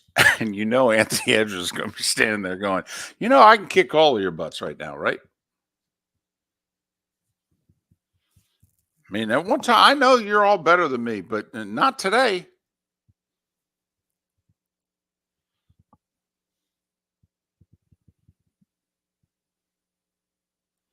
Yeah, he was a victim, Feeney. He was at a club, and some 16-year-old kid who, what the heck's he doing in the club? Apparently just... There we go. Touching people. You're listening to Miller and Moulton, exclusively on the Florida Sports Network. 21 minutes past the hour. Miller and Moulton, millerandmoulton.com, Miller_Moulton on X. Ian Cummings of Pro Football Network. We'll ask him who he liked, who he didn't, in terms of teams and their drafts. Aaron Freeman covers the Falcons. They're the story of the draft, right, Mark? Absolutely, without question. Taking Penix as early as they did after signing Cousins. It's the one thing we know for sure they got wrong, right, David? Absolutely, Mark. We'll look back historically and what a mistake this was. Isn't that right, Aaron Rodgers to the Packers in 05, right? So we'll see. Aaron Freeman covers the Falcons. I just wanted to wet the finger, hold it up in the air, and just have somebody who covers the team tell us how the fan base really feels about this. You know, are they Dan Orlovsky, in which they went to bed Thursday night hating it, woke up Friday and said, you know, I thought about this, and there's actually some brilliance to this. Or whether or not the fan base is like, what in the wide world of sports is going on here? So that's coming up next hour. Trent Bally and the play of the day in a handful of minutes. I did something that I never do over the weekend. I couldn't help myself last night. I was watching a game and flipping through my phone and looking at stories and checking scores. And the Score app, which is kind of my go-to for scores. And I looked at their news page and I actually saw it, laughed, and then pressed the article. A 2025 mock draft. Oh my goodness. I'm not talking, who the heck has the time to? They all do. It doesn't matter the site. They already have a mock draft for next year out. I think the way too early top 25s are enough. We don't need to do a mock Three draft. quarterbacks in the top 12. Oh. With the Tampa Bay Buccaneers selecting 12th and taking Quinn Ewers. Wait a minute. Hold on a second. They have the Bucks drafting in the top 12. They've won the division 3 years in a row. Don't know what to tell you, David. It comes to a crashing halt according to this particular writer. But Quinn Ewers taken by the Bucks 12th. Where were the Lions picking? 32? 30th. Okay, I'd take that. I'd take 30. It's losing the NFC Championship game again. But it's getting back, which is the hardest thing to do after you break through, is to get back and stay at the top. But David, Carolina picking first. Again? Wow. Tennessee picking second. Whoa, really? And taking Carson Beck, saying that the Will Levis experiment comes to a crashing halt as the Georgia quarterback. Carson Beck goes number 2. Where are the Steelers picking? They were picking in the teens, but your Giants are picking 4th. It's entirely possible. And they take the quarterback from Colorado. Taking Deion Skid? Shador? David, you would love that. You would love it. Come on. Listen, at this rate, I'll take anybody over Daniel Jones. And I do mean anybody. I'm even warming up to the idea of Bo Nix over Daniel Jones. Come on, it's Danny Dimes. Stop it. Okay, please. Danny They already got a Tommy Cutlets. They don't need a Danny Dimes. All right, stop. Okay. And they have a Super Bowl rematch of San Francisco and Kansas City. Really? That's lazy. Come on. This time, San Francisco has the 32nd pick in the draft. Okay. You know, that is interesting when you think about it. To do way too early draft, you then have to have the teams in the order. So you're also picking how the NFL season is going to go. Right. And I think by Vegas odds, that's what they've got. I think the Niners are the favorite and the Chiefs second. For what it's worth. Not much, but. What I found interesting was the Niners drafted 2 wide receivers. Didn't trade a wide receiver, but drafted 2 of them. Yeah, what happened to the Ayuk Patriots thing? Wasn't that picking up steam and then it just... The Lynch and the Niners basically said that once the Thursday night was put to bed, they put the whole trading idea to bed. So apparently that was alive and well Wednesday and Thursday, but then once they went to bed Thursday night, they said, you know what, let's just run it back, even if we end up losing these guys and getting nothing but a compensatory pick down the road. So they're kind of pulling a Bengals with T. Higgins.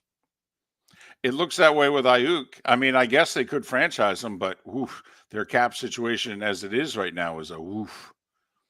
So they're just going to bet on their chances to make it happen. And if they when lose him after winning the Super Bowl, it won't matter. Right. Whatever you got to do to win the final game. I don't blame them.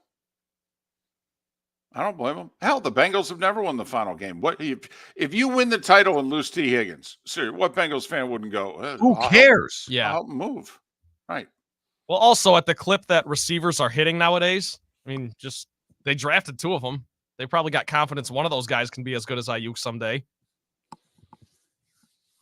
Well, everybody won the draft except Atlanta. Right. Darn right, Trent. Of course they have confidence. Remember, did you see how C.J. Stroud reacted to the Niners taking Pearsall from the Gators? Yeah. He acted like they had traded his top target. Like, they just traded Diggs on him. I mean, he was so upset. So, but Mark, good point. Everybody got everything right except the Falcons. Right. They're idiots. The other 31 teams, a B or better. Find someone out there that doesn't pick the Falcons 32nd in the draft, not named Dan Orlovsky. That's it. We've got one. Everybody else calls it the worst draft in the history of football. 28 minutes past the hour. Time now for the Molly Maid play of the day. Trent, what do you have? We saw a series end last night. The Minnesota Timberwolves have swept the big bad Phoenix Suns. Anthony Edwards is an absolute monster. Another 40-point outing. Wolves up too late, and he punched one home over some guy named Kevin Durant. 113 to 111. Ant one-on-one against Bradley Beal. Beats him baseline. Rises and hammers. What a finish by Anthony Edwards. Big-time dunk. 27 points in the second half. And he rocks the rim and oohs and ahs even from the Suns fans here in the building. Timberwolves win their first playoff series in 20 years. Alan Horton there on the call for the T-Wolves radio network. Yeah, guys, I don't know what to tell you. The Ant-Man is eclipsing the sun. David, that was for you. Minnesota advances. They'll take on the winner of Denver Lakers, which could end tonight. Denver's up 3-1 in that series, so we'll see. But T-Wolves look good. They look good. See what he did there? Mm-hmm. The Ant-Man eclipsing the sun. That's for you, David. Yeah. Because we know how much David throwing loves shade at your granddaughter. See what I did there? You guys are lit. You're fire. Hey, we're a lot more lit than the Phoenix Suns You are fire. Okay, the two of you. Absolute fire. It's our Molly Maid play of the day. Thank you. I never thought it'd happen. 239-774-5839. Give your spouse the gift of a clean house. You know, that would be a good Mother's Day present. Maid service. That goes well beyond Mother's Day. We usually talk about winning a holiday or winning a birthday or an anniversary with the Diamond District. You could actually also win with Molly Maid. You could. Easily. You could easily win. 15 years I did it. One of the smart things I've done. If you haven't seen the Anthony Edwards dunk, by the way, it was, dare I say, it was very Jordan-esque from the wing. It really was. Held it up with the one hand, looking as he's towering down over the 6'11 KD. It was very young Jordan coming in off the wing. It was. Pulled it back, punched Pulled it it back, Yep. threw it in his face. I know it's you can't say that, but it really was. Miller and Moulton.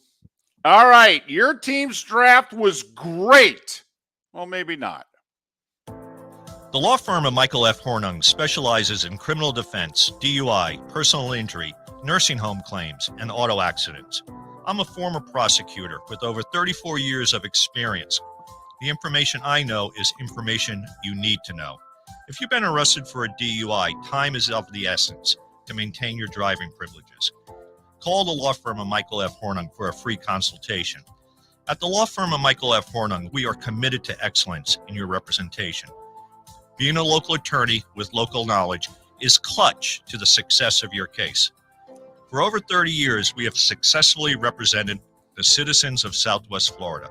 For a free consultation, call 239-437-0095. That's 239-437-0095. Our offices are conveniently located in Fort Myers. Visit online at mfh-law.com. The waterways of Naples are a beauty to behold, and the Bayfront Inn has multiple ways for guests to enjoy the water and have some fun. Gather your family and friends and enjoy a leisurely day on the water with a pontoon or deck boat. If you prefer to explore the waterways without a motor, the Bayfront has canoes, standboards, and kayaks. At the end of your journey, enjoy lunch or dinner at the Bamboo Tropical Bar and Grill. The Bayfront Inn. Something for everyone. On 5th Avenue in Naples. Hello, friends and family of Southwest Florida. Are you looking to tap into the electric vehicle market? Well, look no further, because we here at Southwest Florida Golf Carts have just what you need. E-bikes, golf carts, LSVs, scooters, and more. Come down and talk with one of our experienced sales reps, have a soda and a smile, and you could be cruising the streets in your new EV today. Stop by the store or visit our website at flgolfcarts.com and enter for a chance to win $100 off your next purchase by answering John's monthly sports question. You are listening to Miller and Moulton on the Florida Sports Network.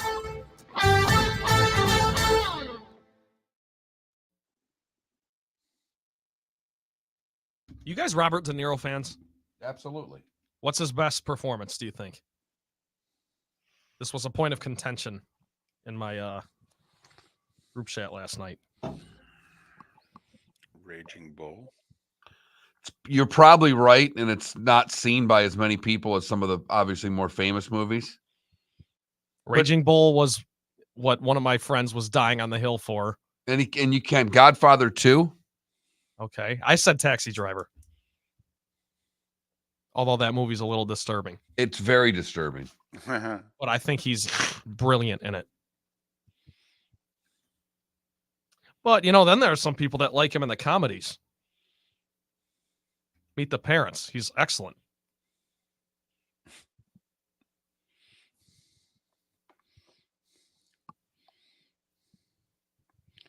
Which is a movie about him. But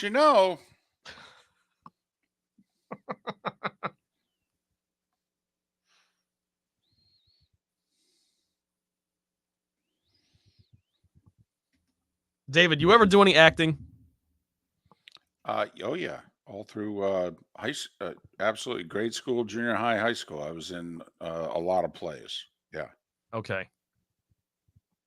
I knew it. You said you did stand up, and I'm like, all right. He only tried it once. Yeah, but still once. I mean, it was very scary. It takes a lot of confidence to do that.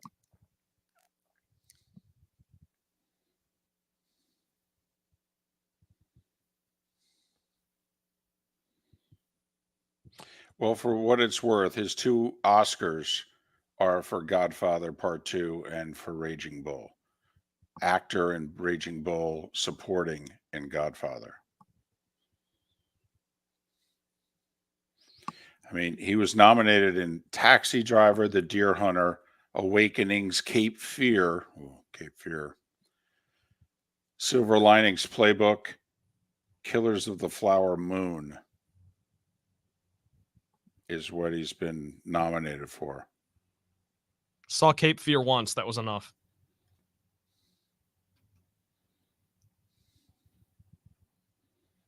Same with The Deer Hunter, actually. Oof. Yeah, The Deer Hunter's a little dark. Yeah, it just... yeah. I know. That's why...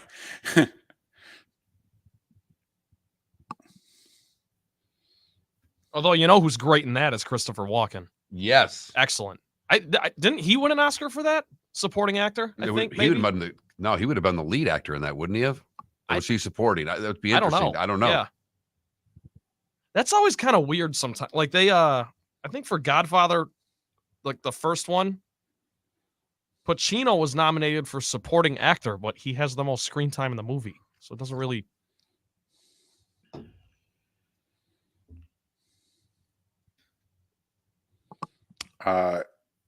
Walken earned supporting actor Oscar in The Deer Hunter. Okay.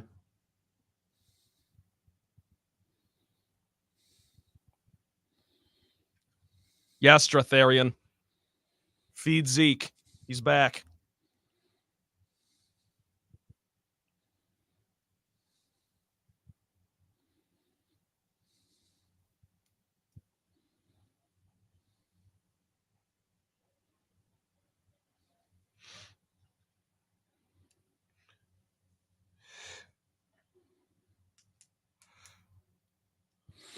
Christopher Walken also won a Tony. Nominated for Emmys, but I don't believe he's ever won one, so he's not part of the club. Zeke, an hour ago, Jotharian, re-signed with the Cowboys pending a physical. That was being talked about during the draft as if that was a foregone conclusion. And a lot of people think that the Cowboys are about to sign a veteran wide receiver because they didn't address that in the draft either. Bringing the band back together.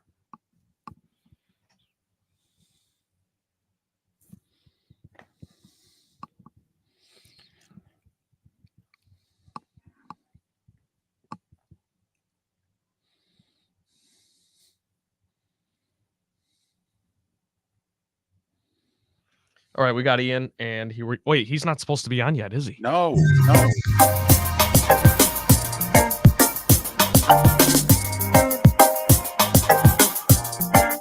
Welcome back to Miller and Moulton, only on the Florida Sports Network.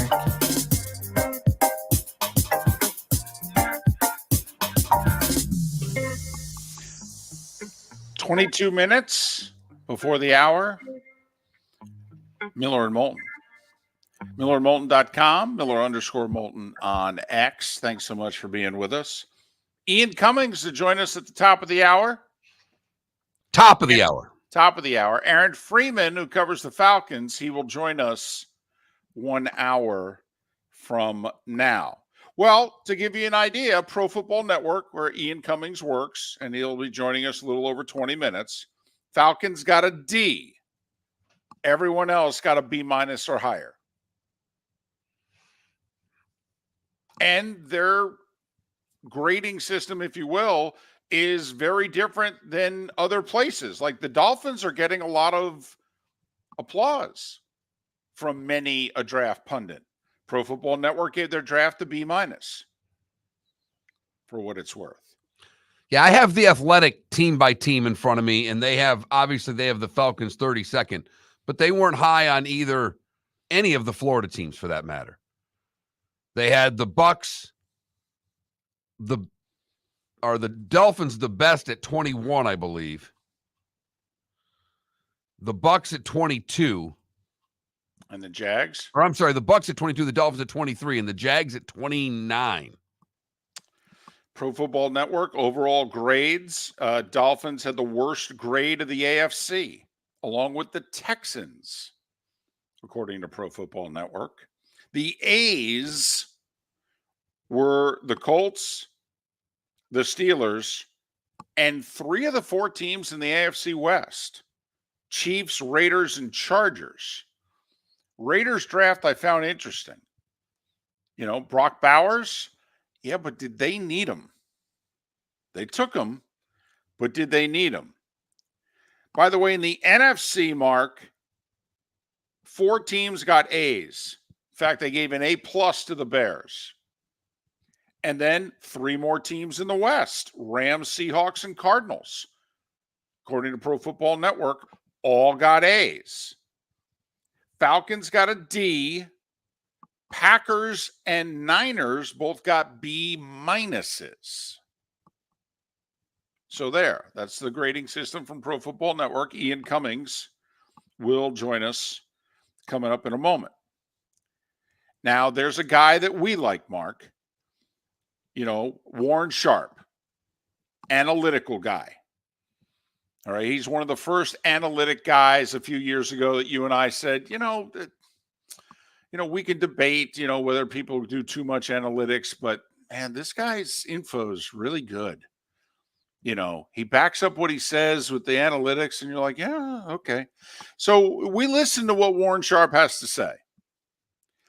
So he ranks everybody, 1 through 32. So he has a list, Mark, of teams. He breaks the draft down into Thursday, Friday, and then the whole draft.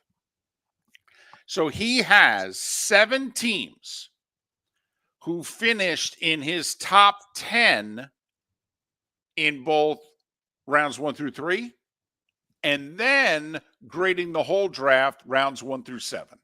All right. So the 7 teams are Vikings, Lions, Steelers, Chiefs, Eagles, Saints, Ravens.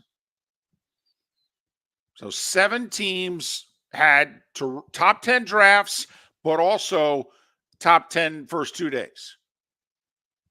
All right. He has 4 teams who were bottom 10 in both rounds 1 through 3 and rounds 1 through 7. The 4 teams: Falcons, Patriots, Cardinals, Niners. Doesn't bode well if you're a Patriot fan, because Drake one May. thing with the Falcons picking a quarterback when they already have one. But the Patriots are a team that's going to, if that's true, they're going to be drafting in that same position again next year. Now, obviously, I'm sorry. There were 7 teams bottom 10. I didn't scroll up high enough. So Falcons, Patriots, Cardinals, Niners, joined by Panthers, Jags, and Packers. And what I find interesting here is that the Cardinals and Packers are on the list because they both entered the draft with 11 picks. I actually think Green Bay got some very solid players. There were 2 times, though, in which, and I'm not a Packers fan. I don't dislike them. I don't dislike anybody. But I found myself yelling at the TV, Mark, both Thursday and Friday about Green Bay, if you will, in which I'm like, hey, hold on a second. You can't get outmaneuvered.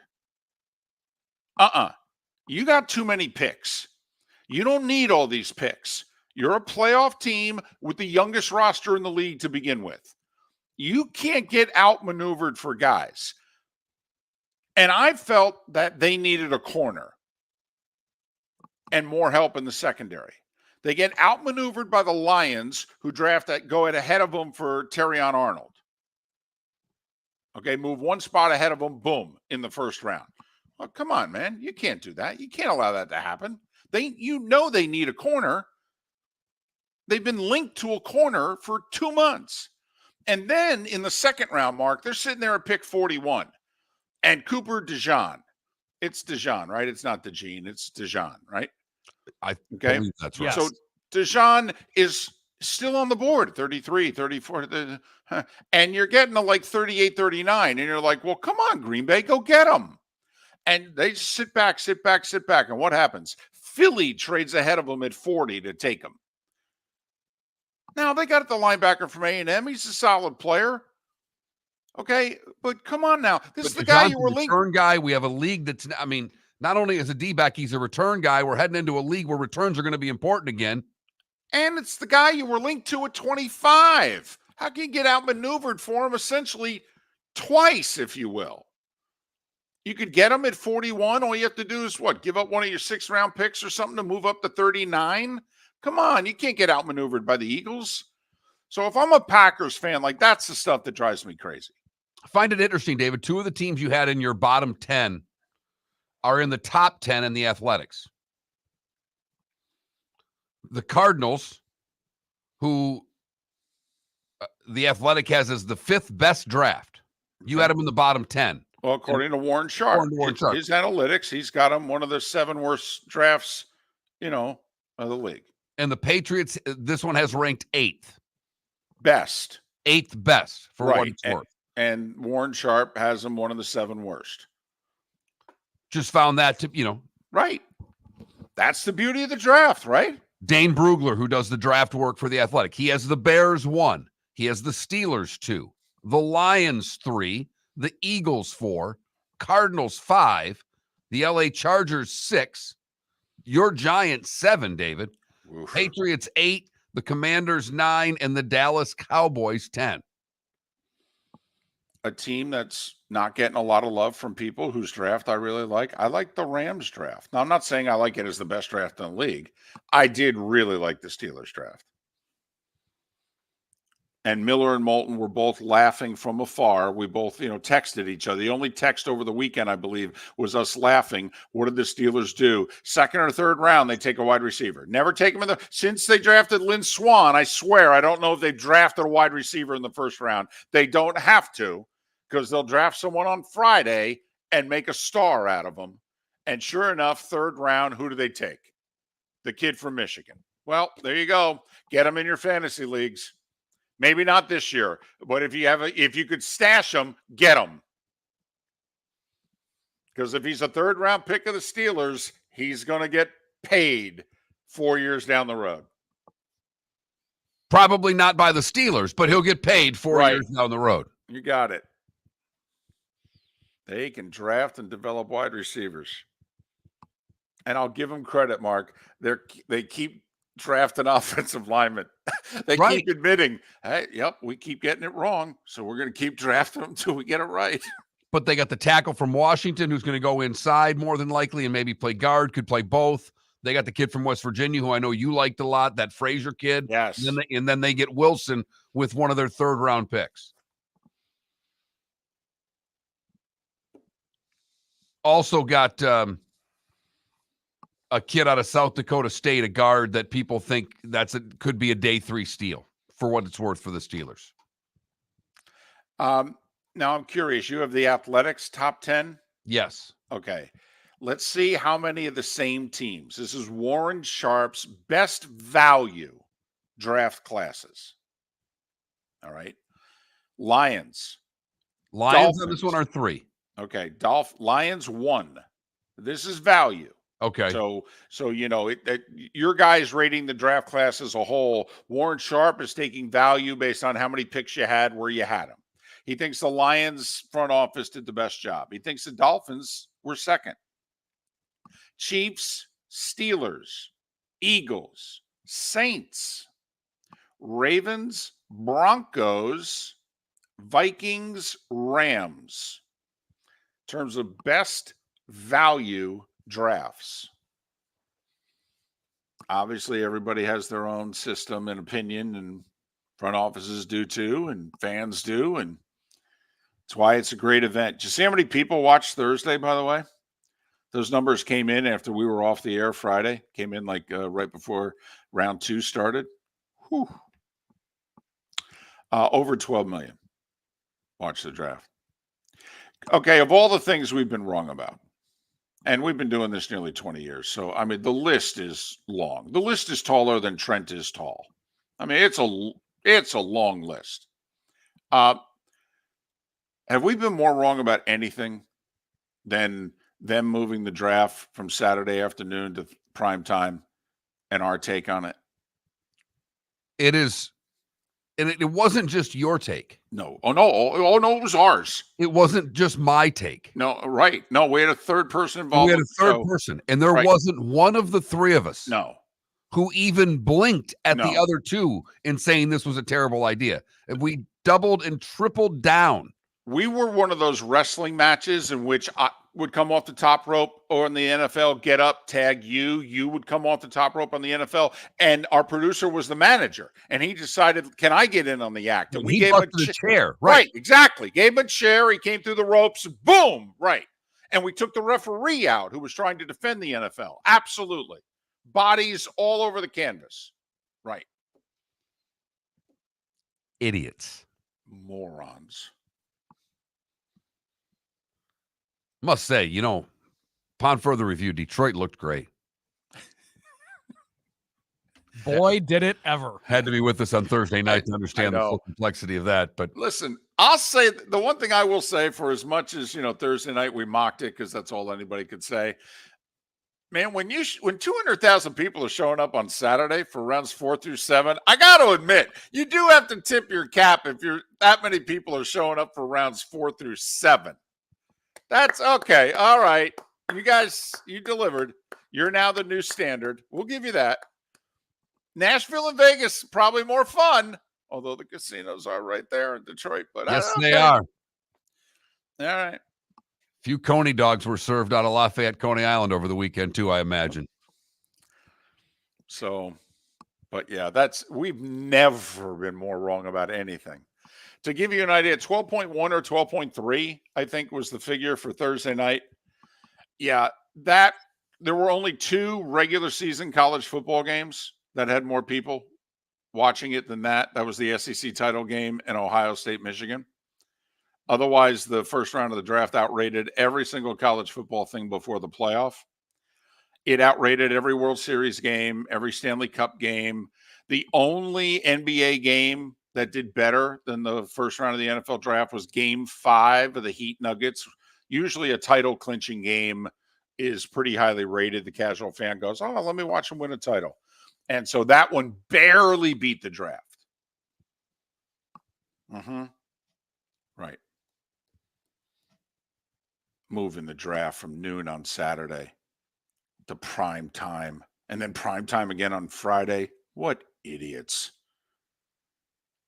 Ruining the draft. How could they ruin such a good thing? Damn them. Wow. Now, you know what? Come to think of it, now I understand why we've been fired as often as we've been. Oh, there's no doubt. I mean, just keep bringing that up to bring self-esteem right down to the toilet. We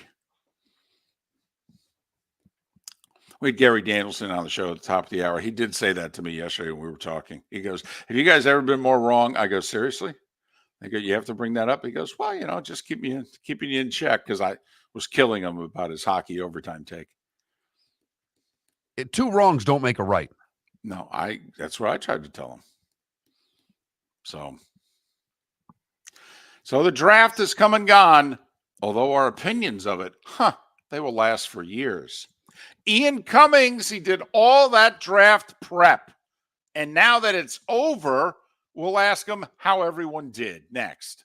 Located on the East Trail, locally owned Naples Tiki Bar and Grill is an outdoor eatery next to the Hitching Post Shopping Center. Island-inspired food with a true tiki theme. The best place in Naples to enjoy the beautiful weather in Southwest Florida. The Naples Tiki Bar and Grill offers a great menu for dine-in or takeout. Enjoy our famous pulled pork, huge burgers, and tiki bar cocktails. Don't miss happy hour every day from 3 to 6 and live music 7 days a week. See you soon at the Naples Tiki Bar and Grill, 11498 Tamiami Trail East. The law firm of Michael F. Hornung specializes in criminal defense, DUI, personal injury, nursing home claims, and auto accidents. I'm a former prosecutor with over 34 years of experience. The information I know is information you need to know. If you've been arrested for a DUI, time is of the essence to maintain your driving privileges. Call the law firm of Michael F. Hornung for a free consultation. At the law firm of Michael F. Hornung, we are committed to excellence in your representation. Being a local attorney with local knowledge is clutch to the success of your case. For over 30 years, we have successfully represented the citizens of Southwest Florida. For a free consultation, call 239-437-0095. That's 239-437-0095. Our offices are conveniently located in Fort Myers. Visit online at mfh-law.com. Visit Jason and Todd at the Diamond District. If you're in love and thinking about a diamond, you'll want to hear from my friends Jason and Todd at the Diamond District. When purchasing a diamond, you deserve a relaxed, stress-free, and educational experience. You want to have a good time and feel comfortable. You want selection, quality, and value. At the Diamond District, you'll get it all. With our team of non-commissioned diamond advisors, no one's in a rush. We care only about you and making sure your needs and wishes are fulfilled. You'll be wowed by our selection of GIA certified diamonds, stunning diamond bracelets, earrings, pre-owned Rolex watches, exotic ruby, sapphire, emerald, and tanzanite jewelry. There's something for everyone at the Diamond District, and all at the lowest prices anywhere. Jason and I love what we do and are in the store nearly every day. We look forward to shaking your hand and welcoming you to our Diamond District family. Visit Jason and Todd at the Diamond District. Mark Miller for Molly Maid. Why Molly Maid, you ask? Trust. Moulton was a customer for 15 years. Affordability. Didn't I just say Moulton was a customer for 15 years? Worry-free services. Our professional house cleaners are fully insured and a 24-hour warranty. Call Molly Maids today at 239-774-5839. That's 239-774-5839 or online at mollymaid.com/FTMYERS. That's mollymaid.com/FTMYERS. You were listening to Miller and Moulton on the Florida Sports Network.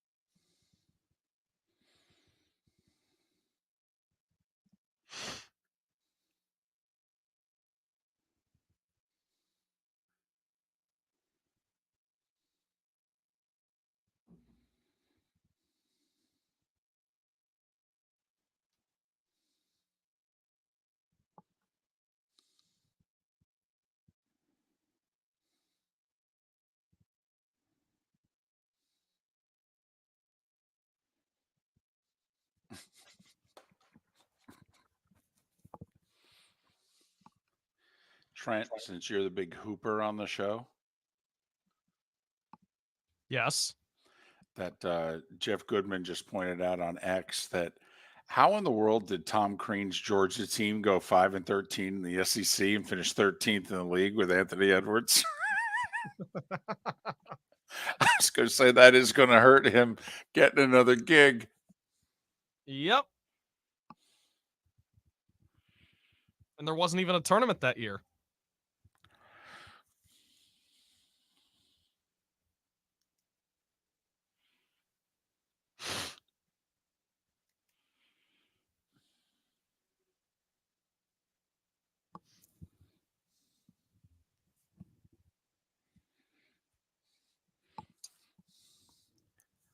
Canada relief, is that for tax purposes or I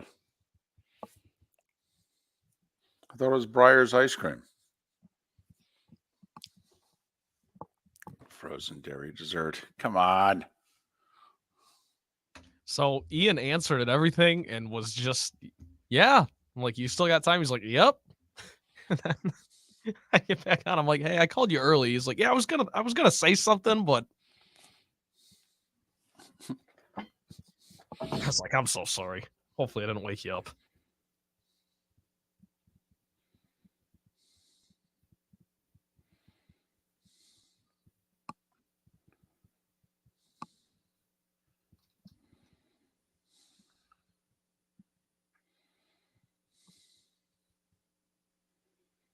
There's video of Mick Jagger last night on tour. He's 80 doing Start Me Up. Does he sound good? It's been a long time, I think. I think you go for the show. Yeah. I'd love to see him. When did I see the Stones? 80, 88, 89, 90, somewhere in there.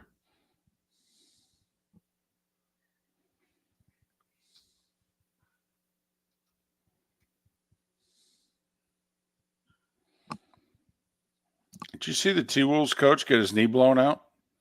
Yeah. Late in the game?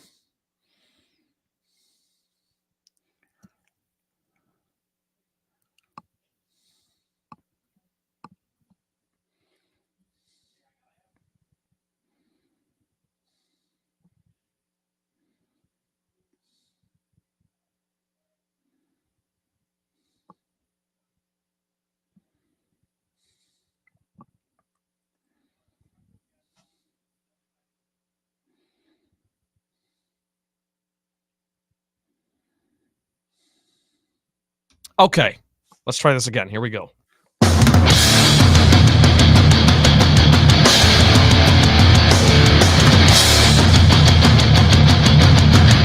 You are listening to Miller and Moulton, exclusively on the Florida Sports Network. And now here's Mark Miller and David Moulton. Halfway home on this final Monday of April. Hope your draft weekend went well. Thanks for starting your week off with us, Miller and Moulton, millerandmoulton.com, Miller_Moulton on X. Man, has he been busy. We're hitting him up right before he takes a much-needed break. Ian Cummings, draft analyst, Pro Football Network, profootballnetwork.com. Follow Ian on X at IC for Ian Cummings, IC_draft, IC_draft. Ian, David, and Mark. So how'd the draft go in your estimation? Were there a lot of surprises? Did you find yourself shaking your head, or what'd you think? It was fun, as it always is. There were a few surprises in round one. I think that's where most of the bigger ones occur because, once you get to round 3 and round 4, there are 32 different teams with 32 very different draft boards. So you can expect more variance at that point, right? So you kind of understand that some picks aren't going to go according to your board or someone else's board, right? But round 1, we had a few surprises, particularly the QBs. I mean, 6 in the top 12, that really surprised me. I didn't expect that. Michael Penix Jr. going 8th was pretty shocking as well. So I think a lot of the surprises that we saw later on precipitated from that. But by and large, I thought a lot of teams had very good classes. There weren't too many that I could really criticize. All right. if you were to criticize, would you start with Atlanta, or do you look at this and say, hey, a couple of years from now, this could end up being a really smart pick? I mean, it could, right? I'd probably start with them. I'm not a tough grader. I like to try and look at the rationale for everything. But with Atlanta, I just, to me, not only was it a slight reach on my board, Penix was my 33rd overall player, so it wasn't the same kind of reach like Kenny Pickett in 2022, right? Penix had fringe first-round ability, so it wasn't that particularly. For me, it's that I don't think he really fit the timeline for the Falcons, right? They just signed Kirk Cousins to a massive deal, right? So at least 3 years, that's your window with Cousins, I felt like. And you had an opportunity at no grade overall to pick a player who could help you win now with Cousins. Rome Odunze was right there. Dallas Turner, Latu if you want that defensive player, right? And instead, they picked a quarterback who was if everything goes according to plan with Cousins, right? He is coming back from the torn Achilles. So there is that uncertainty there.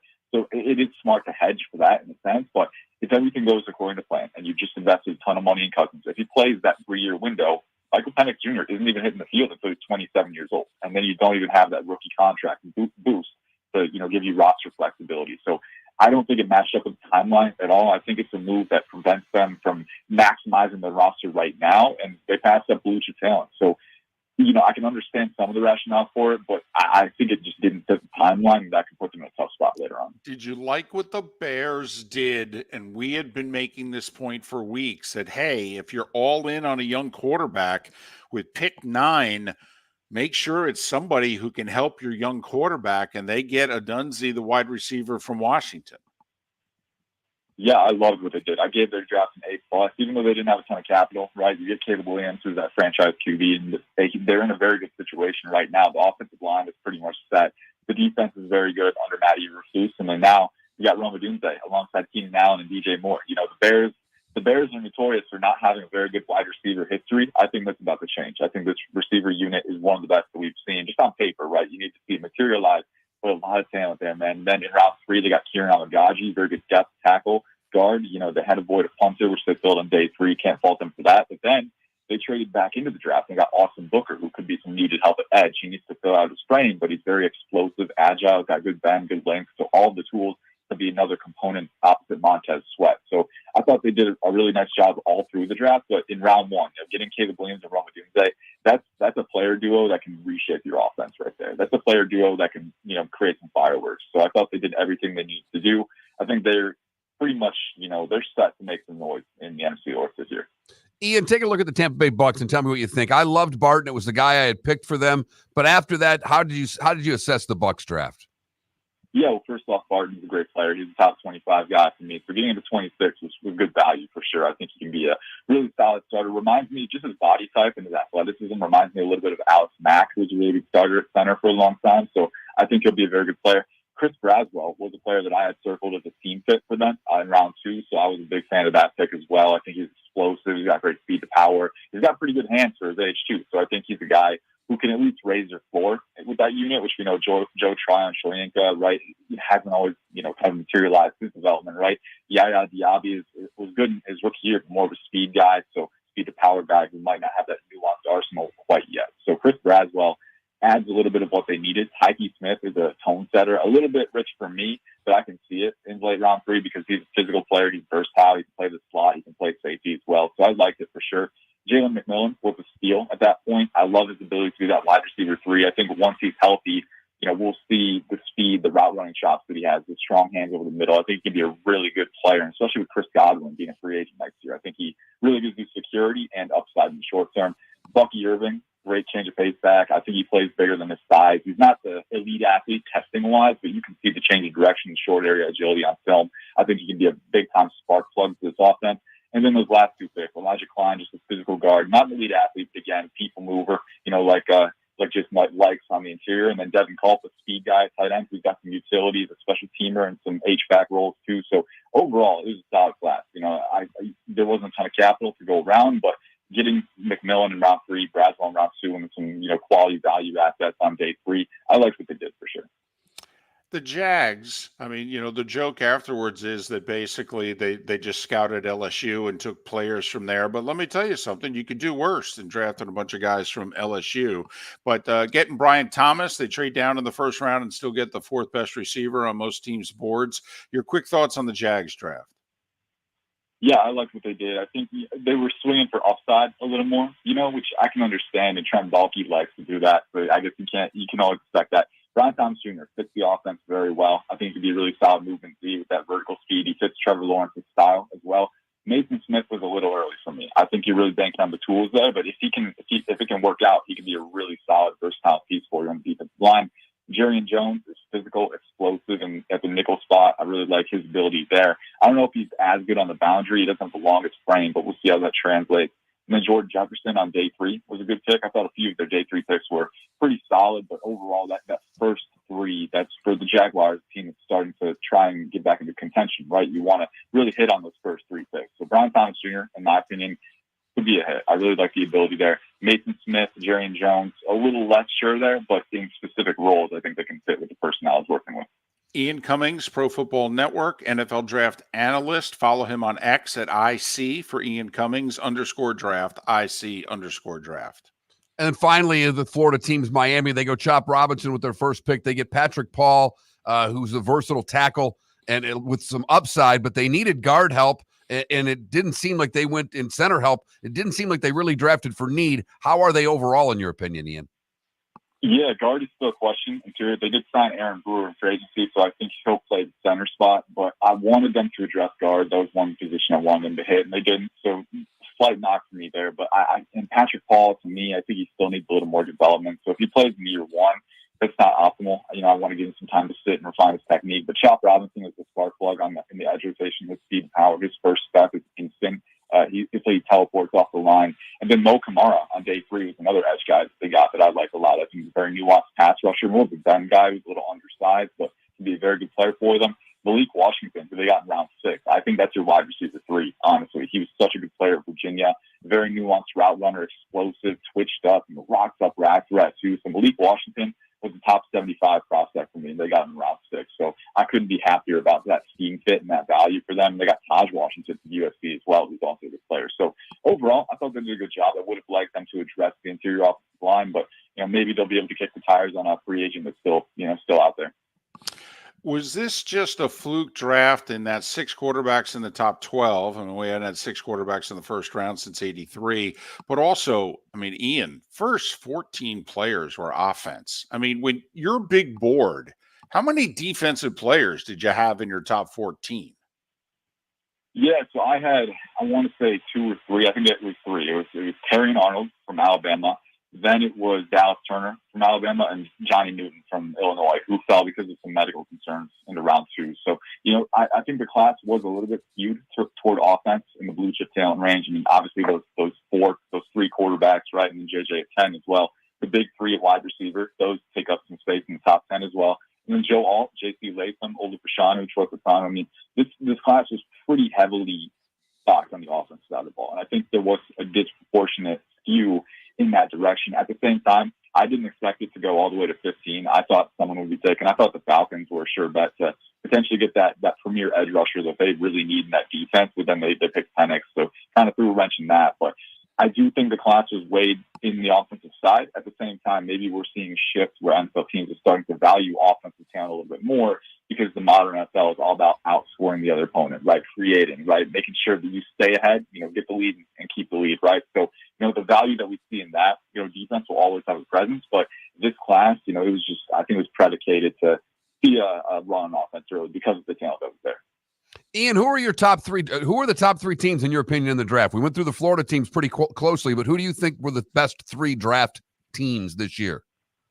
Chicago was up there, and I know they didn't have a ton of capital, but they got an A+ for me. Loved what they did. The Washington Commanders, I thought, did a phenomenal job. I thought Jaden Daniels, I would have taken Drake May there personally, but I can see the scheme fit with Jaden Daniels. I think he's got a lot of potential, and I think they got a ton of great value fits later on. Johnny Newton, they got Ben Sinnott, a tight end, who's one of my favorite prospects in the draft, too. So that was a fun one. And then, honestly, Pittsburgh did a really nice job getting Troy Fatanu at left tackle, Zach Frazier at center as well. And then they also got Roman Wilson at wide receiver. It was a great scheme fit. I love his ability. He's got some Chris Olave to him with the way he can separate with that speed and bend. The Bengals did a nice job too. I remember they got Jermaine Burton in round 3. If he can stay consistent off the field, he can be a very good player as well. So a lot of teams did a great job. I could keep rattling off names, but I think those few are the first ones to come. And also the Lions getting Terrion Arnold at 24. That was phenomenal value. So I could keep going. But overall, I thought it was a good year. All right, got about 30 seconds. The Bills, very interesting. They trade down twice to two teams who take a wide receiver, Xavier Worthy, Xavier Leggett, and then they go Keon Coleman at 33, a wide receiver. Do you think they made the right move?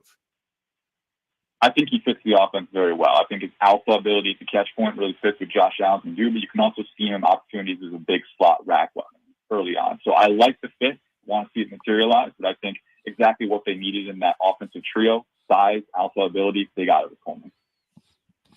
Ian Cummings, draft expert, Pro Football Network, ProFootballNetwork.com, PFN 365 on X. Follow Ian on X, IC_draft. Ian, thanks so much. Take a vacation, will you? I will. I promise. Thank you guys for having me. Ian Cummings, who was great to us in the lead up and through the draft. Pro Football Network, ProFootballNetwork.com. I was going to get to his 2025 mock, but we ran out of time. Thank goodness. Thank goodness. It's bad enough you actually read one. That's like when Pat Kerwin votes on a top 25 in the NFL.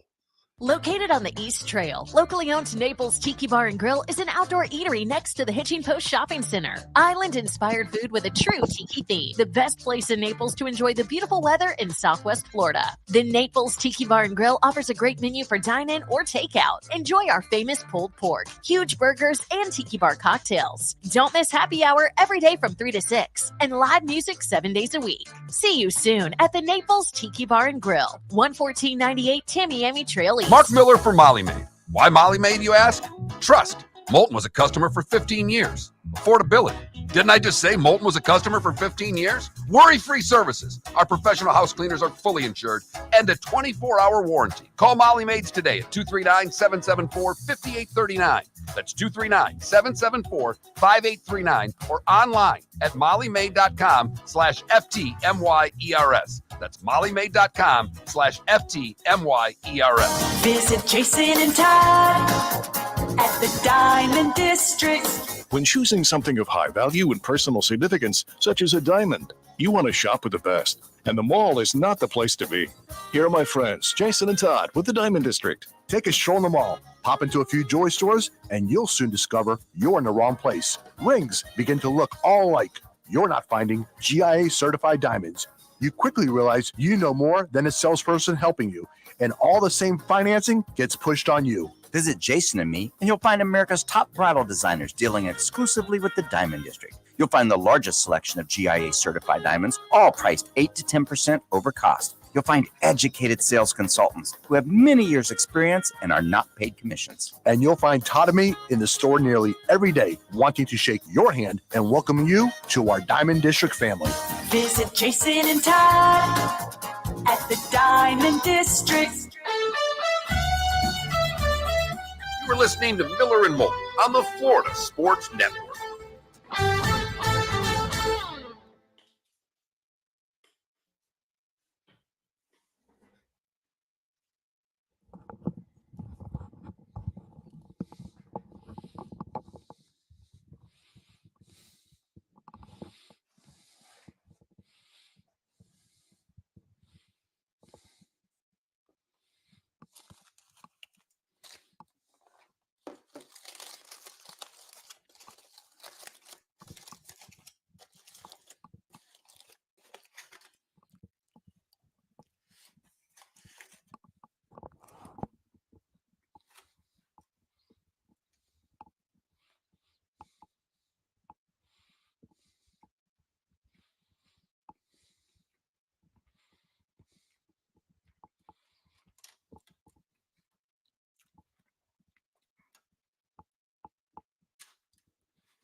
You probably can't say because she's listening.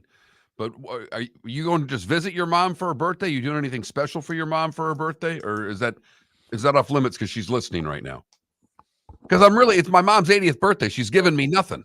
No, the plan is to head to Jersey. My fear is that we have a preseason game the day before. Because her birthday's on a Tuesday, and that Monday in August is usually when they get a preseason game. But I think we're doing the Hall of Fame game because NBC's tied up with the Olympics. So I don't know if that means we're going to do 2 preseason games or we're going to do the Hall of Fame game and we're not going to do another preseason game. So I'm as curious when the schedule gets released here in a couple of weeks. But I'm definitely heading to Jersey. It's just a matter of when. I'm going to use all my miles to pay for the daughter, son-in-law, and granddaughter. Why don't you put them on the train? I don't think they'd appreciate that.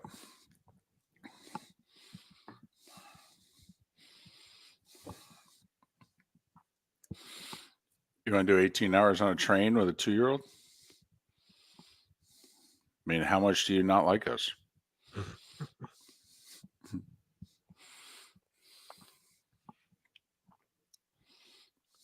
Now, my mother would do it.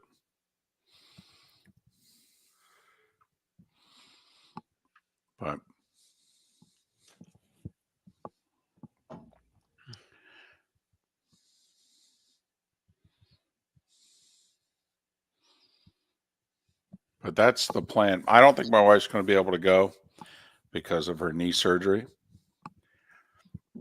Excuse me. So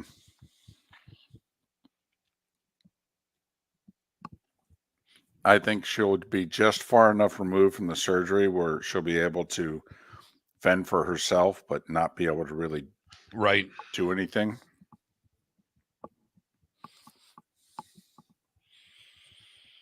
So I think it's just going to be me and the daughter, son-in-law, and although in my mom's case, it's granddaughter and great-granddaughter.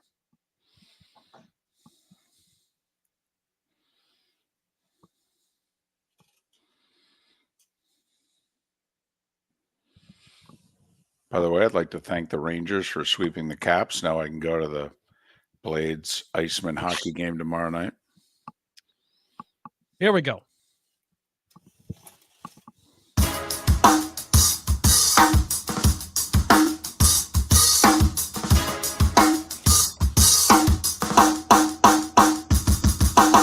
Welcome back to Miller and Moulton, only on the Florida Sports Network. 21 minutes past the hour. Miller and Moulton, millerandmoulton.com, Miller_Moulton on X. Aaron Freeman covers the Falcons. He'll join us coming up in a little more than 15 minutes' time. Find out what the folks in Atlanta covering the team and fans of the team think about the whole. Let's take Penix at 8. Brilliance or idiocy? Because I don't know if you can have a thought in between, Mark. You know, the one point that Ian just made is Penix's age. He was the oldest quarterback taken. And now we'll wait 2 more years. I hear you. I know. Listen, if he can play, and particularly if Cousins gets hurt again, and he has to step in either in 24 or 25 and he can play, then they look brilliant. But if he's not going to hit the field much before 26, and then he's got to hit it running, man, in this day and age. You know, like Aaron Rodgers, after sitting 3 years, he wasn't terrific his first year. And the Packers went 6-10, I believe. Now, after that, made the playoffs, and then his third year as a starter won the Super Bowl, and we all know the run they had after that and the success they had, even though they didn't win the final game of the year or even get to the final game of the year. Won a lot of games without getting to the final game of the year. But, Penix in this day and age, if he's okay and they go 6-10 with him in 2026, do we think any of the people involved in drafting him and coaching him are still going to be drafting and coaching him? Not unless Cousins tears it up these next 2 years and they do so well that they're allowed to have a mulligan. But then it, of course, will beg the question, why the hell did we get rid of him to have a mulligan? Yeah, the other side of this goes 2 years and goes reasonably well with Cousins and Penix steps in. You could have a regime that stays in Atlanta for the next decade. You could. Yeah, you could. And supposedly that's what the owner wanted. Didn't want to have how it ended with Matt Ryan and have no plan and all that. Okay. Certainly didn't look that way the way he walked into the draft room. I know. He walked in and it was as if his face said, I didn't sign Belichick, right? And this is how you guys repay me? Speaking of owners just walking in. Uh-huh. Did you see the story of the Carolina Panthers owner? Yeah. Who made a stop? He did. At, what's the name? I got to find the name of the place here. A bar in Charlotte. On the way to the draft, right? On the way to the draft. To the team headquarters, heading to the draft. He's driving on the road, and there's a bar, and they've got one of those bars. They got one of those signs. The Dilworth Neighborhood Grill. Mm-hmm. There you Had go. a message. Sounds like a nice, friendly joint. Yeah, it does. The Neighborhood Grill. What can be more friendly than that? Right. And they are one of those places. We have one not too far from here, David. There is a place when you're driving on US 41, as I'm in Southwest Florida, that they are very fun with their signs.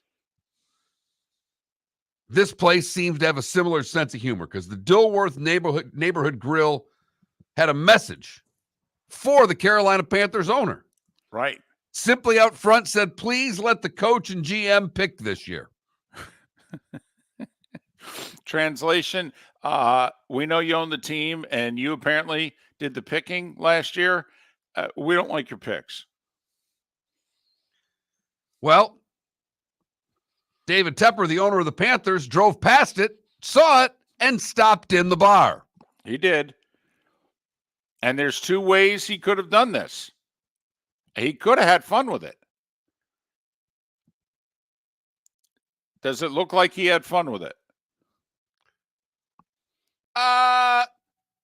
Everybody said he was good.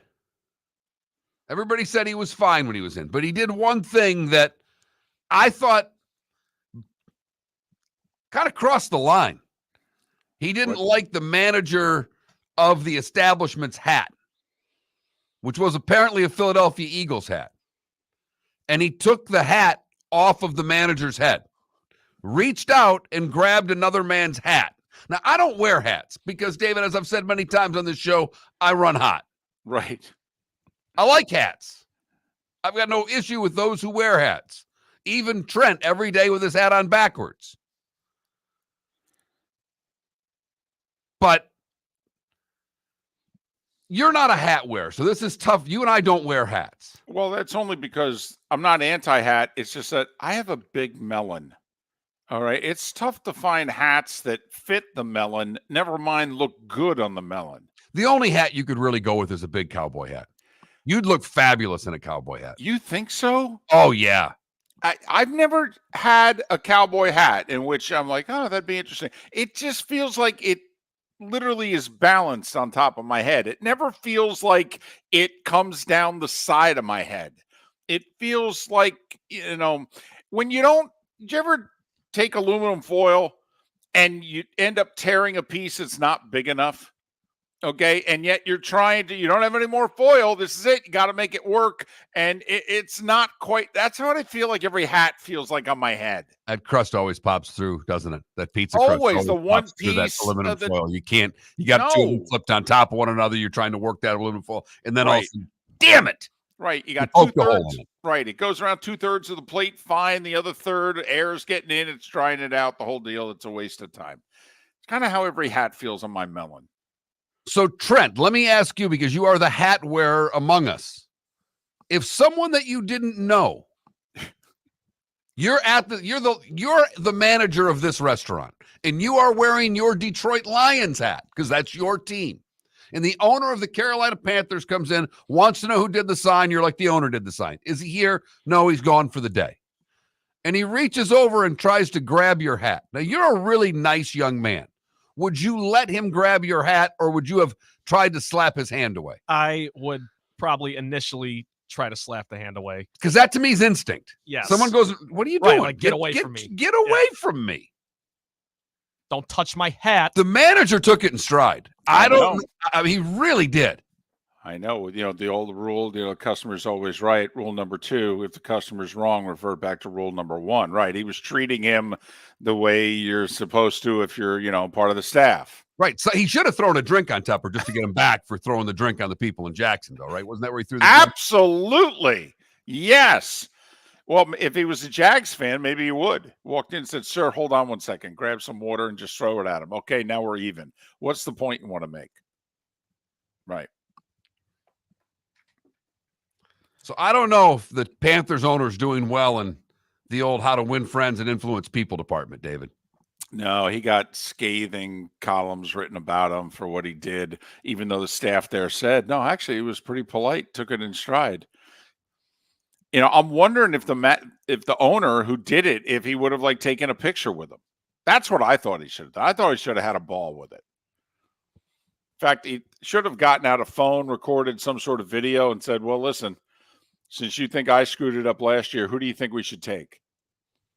And then put that on the team site. Of course, they didn't have a first-round pick, so though they did trade back into the last pick of the first round, take the kid from South Carolina. I will say the owner of the bar has been a season ticket holder since 1995. I think he can put on a sign whatever he damn well pleases. I agree. And his restaurant business will benefit greatly from Tepper stopping in from this story. So he wins out of this deal. His sign wins, he wins. Tepper's the loser. I think Tepper should go back. I think you should call him up and say, hey, tell me what day you're going to be there. I think Tepper should go back. I think you should eat a meal there. And have a beer with the owner. Absolutely. Totally. And then ask him, hey, what'd you think of our draft? I followed your advice, whether he did or not. What'd you think of our draft? Aaron Freeman, what do you think of the Falcons draft? Next.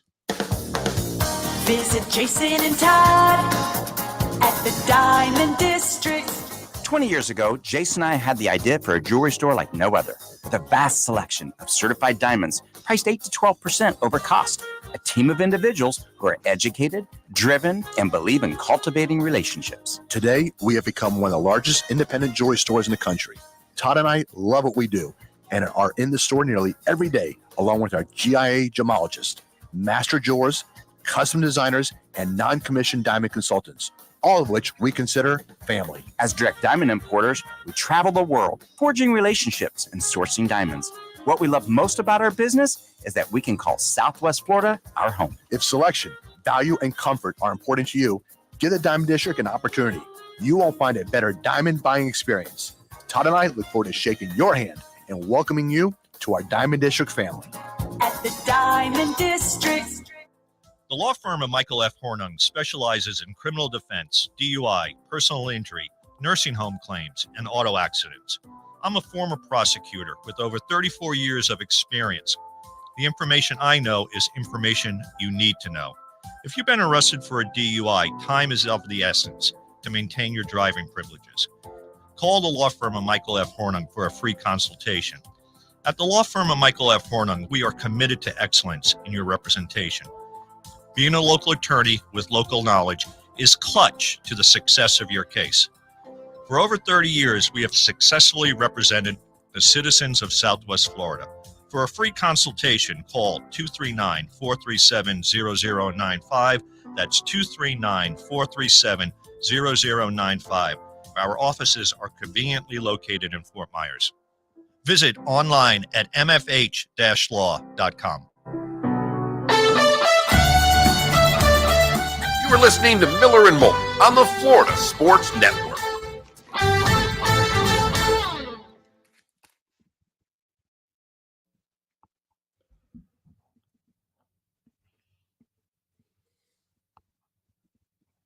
Big birthday day today.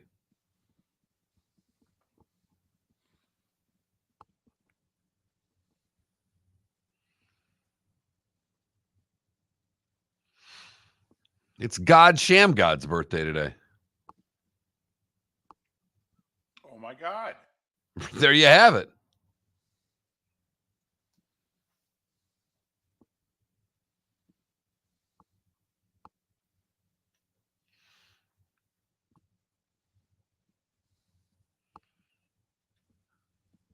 All right, we'll play a little game here. Name them oldest to youngest. Daniel Day-Lewis, Michelle Pfeiffer, Jerry Seinfeld.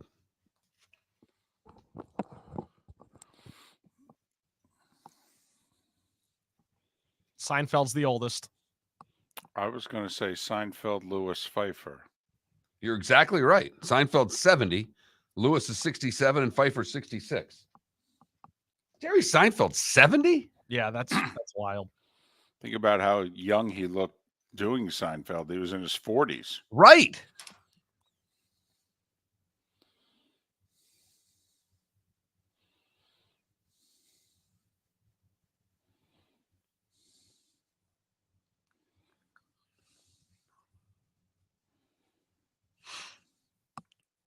Yes, I was, Wes. I was definitely referring to the North Naples Country Club.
Well, Royce's up and awake this morning.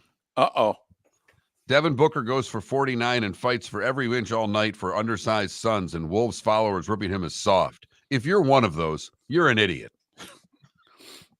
Love him.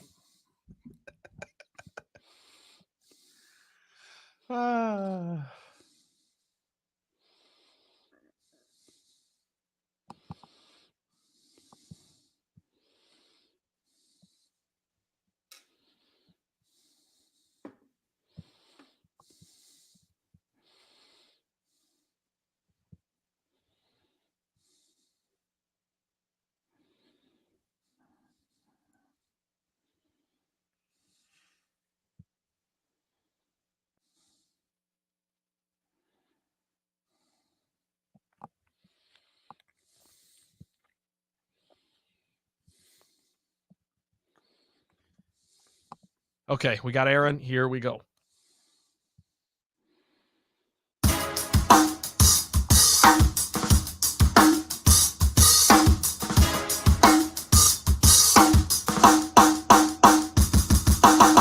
Welcome back to Miller and Moulton, only on the Florida Sports Network.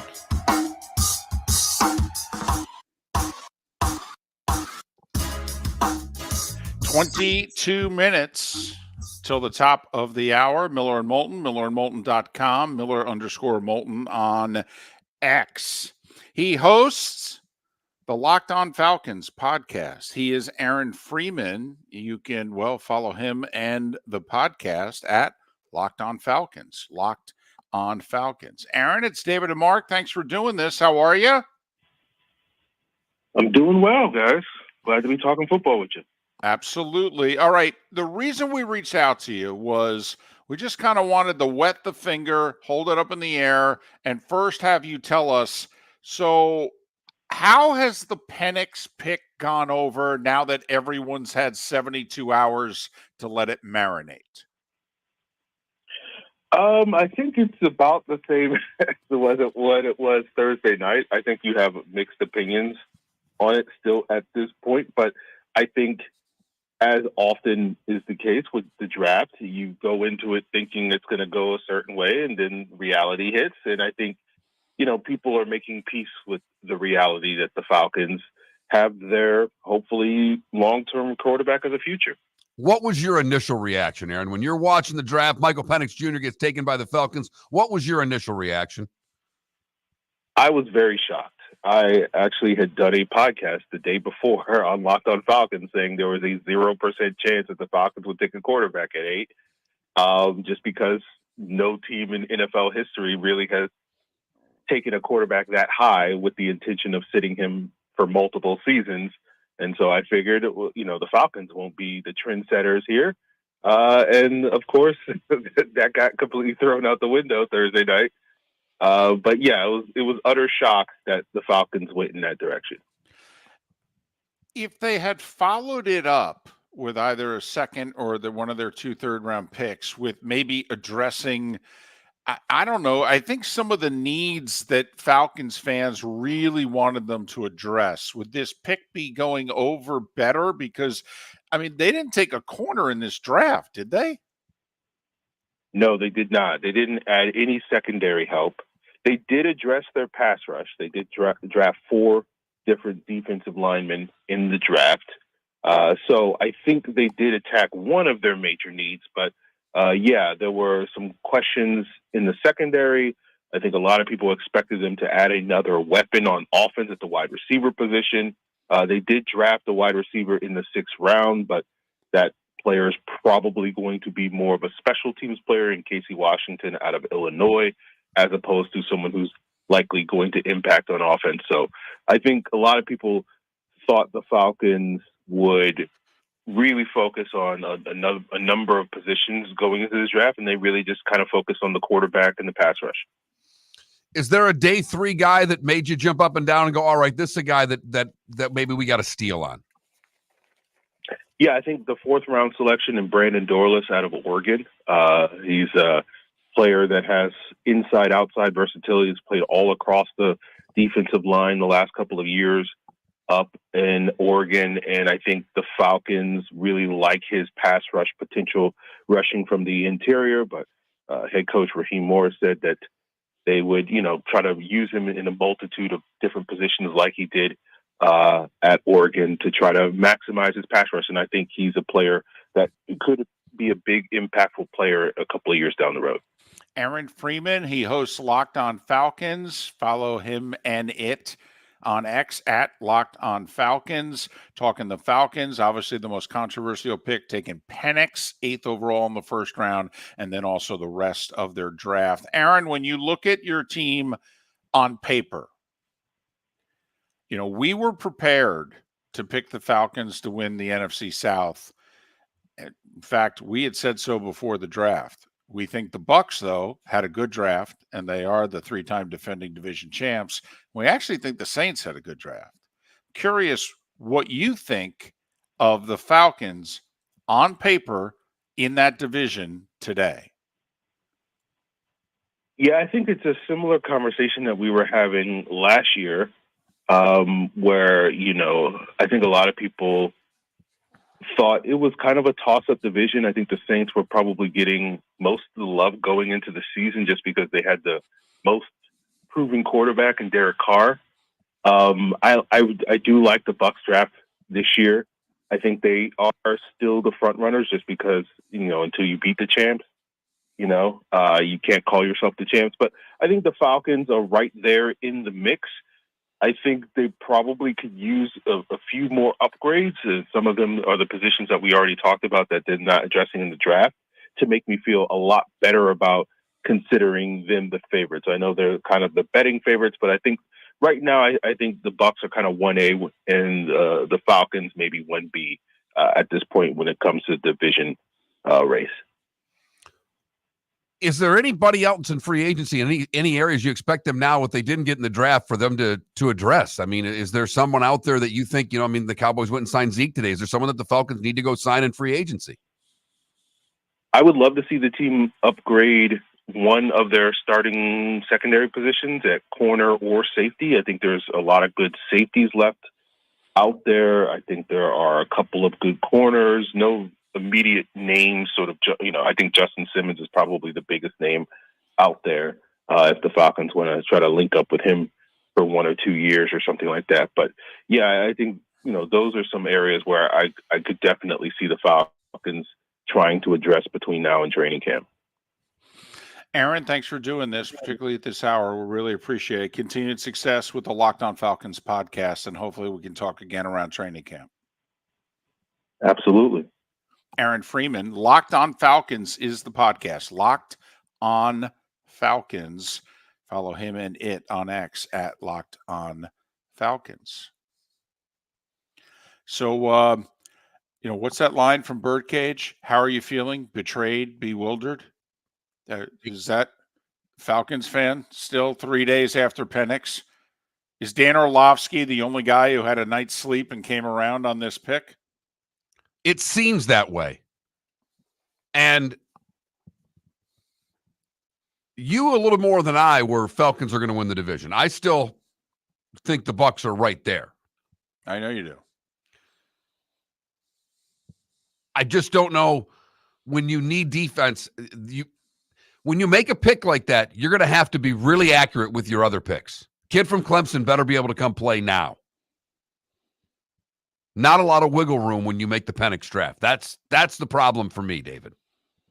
Yeah, to me, they needed a third wide receiver. They needed a corner, and they needed a D lineman. And I thought they were going to go D lineman 8th overall, and then they were going to take best player on the board between wide receiver and corner. They could have, I think, had Cooper DeJean there. I think they could have in the second round. I think they were picking now. They may have moved around, but at least based on where they were drafting in the first round, they were ahead of both Green Bay and Philadelphia traded up. I was surprised they didn't address, because they've had 3 down seasons in a row here.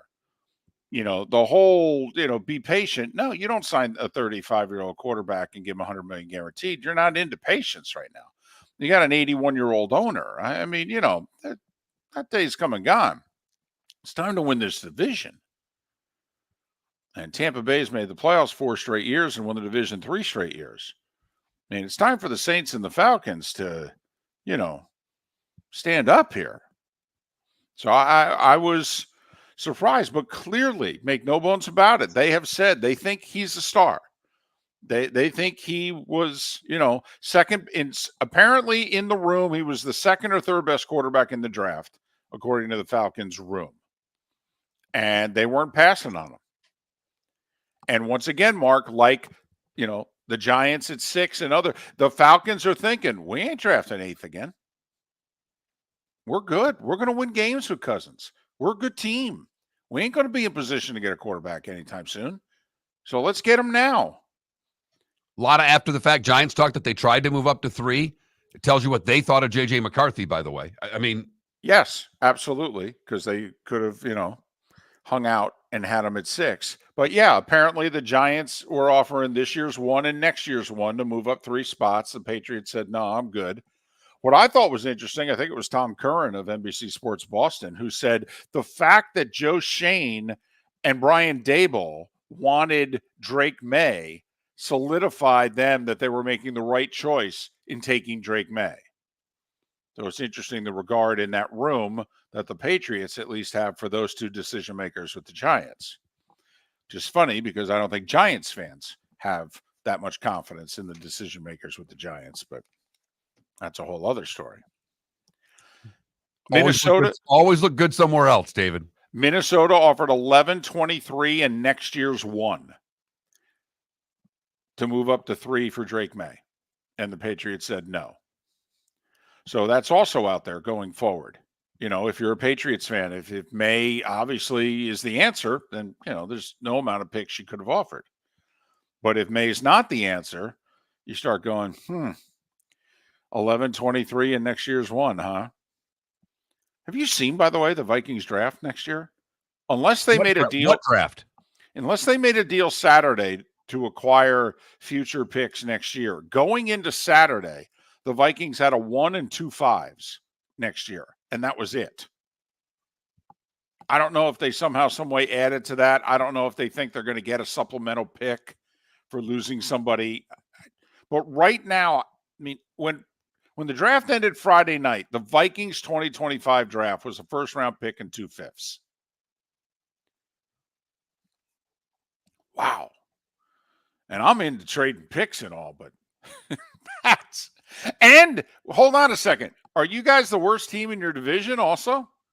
See, it's one thing when the Rams were sacrificing all those picks. What were the Rams doing? They were winning. They were playing deep into January is what they were doing, David. Right.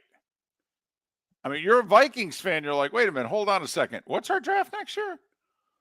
Hey, right now, blank piece of paper and a pen. Whether you're – and Trent, chime in here. Okay, right now, you got to pick that division. Where are you picking Minnesota? 4th. Got to be 4th. Does it have to be? I mean, it's theirs. It's them or Chicago. Well, and they got the best player in the division, in Justin Jefferson. That's the ironic thing. But if you think Caleb Williams is I mean, there are people now who are going to pick the Bears to win 10 or more games. What'd they win last year? 7? 7. And they look at them now and go, oh, they're a hell of a lot better. And look what they've added. Right. Added the running back, added the receiver, drafted the quarterback. I mean, they are. I mean, you guys know I'm high on Williams. I think the Bears are going to finish second in the division. I think they're going to have a better season than the Packers. Oof. Their roster is not better than Green Bay. No, and Green Bay's younger too, so in theory, a lot of those players could make it. Green Bay's roster is deeper, but that doesn't mean that Chicago can't be better. But that's a bold pick. Picking them to leapfrog the Packers, who finished 2 wins ahead of them and won a playoff game last year. Don't they first have to beat the Packers in order to pick them ahead of the Packers, everyone? I mean, can we start with that basic premise? Just how about the Bears beat the Packers before we talk about the Bears finishing ahead of the Packers? Because they can't beat the Packers. You know, that is true. If Caleb Williams can beat the Packers once. What? Bears fans would be like, got the right guy here. Exactly. His first 2-3 years in the league, if he goes 2-2 or 3-3 against the Packers, Bears fans would be like, "We'll take that. We will." Yeah, if he beats the Packers in Lambeau one time, he can run over to where they do the Lambeau leap and scream, "I own you," like Rodgers did to all those Bears fans. I still own you. Let's just say, by the way, that both teams in that division hit on their quarterbacks. Is that going to be the best division in the NFC here soon? What division is? West. Well, right now, I would argue the West. Because Seattle's the 3rd best team in the division, and they've had back-to-back 9-win seasons. The Rams are a 10-win team who had a really good draft and are probably going to be better, even though they lost Aaron Donald. Aging Stafford, Aaron Donald gone. I'm not convinced that the Rams are going to be better. Okay.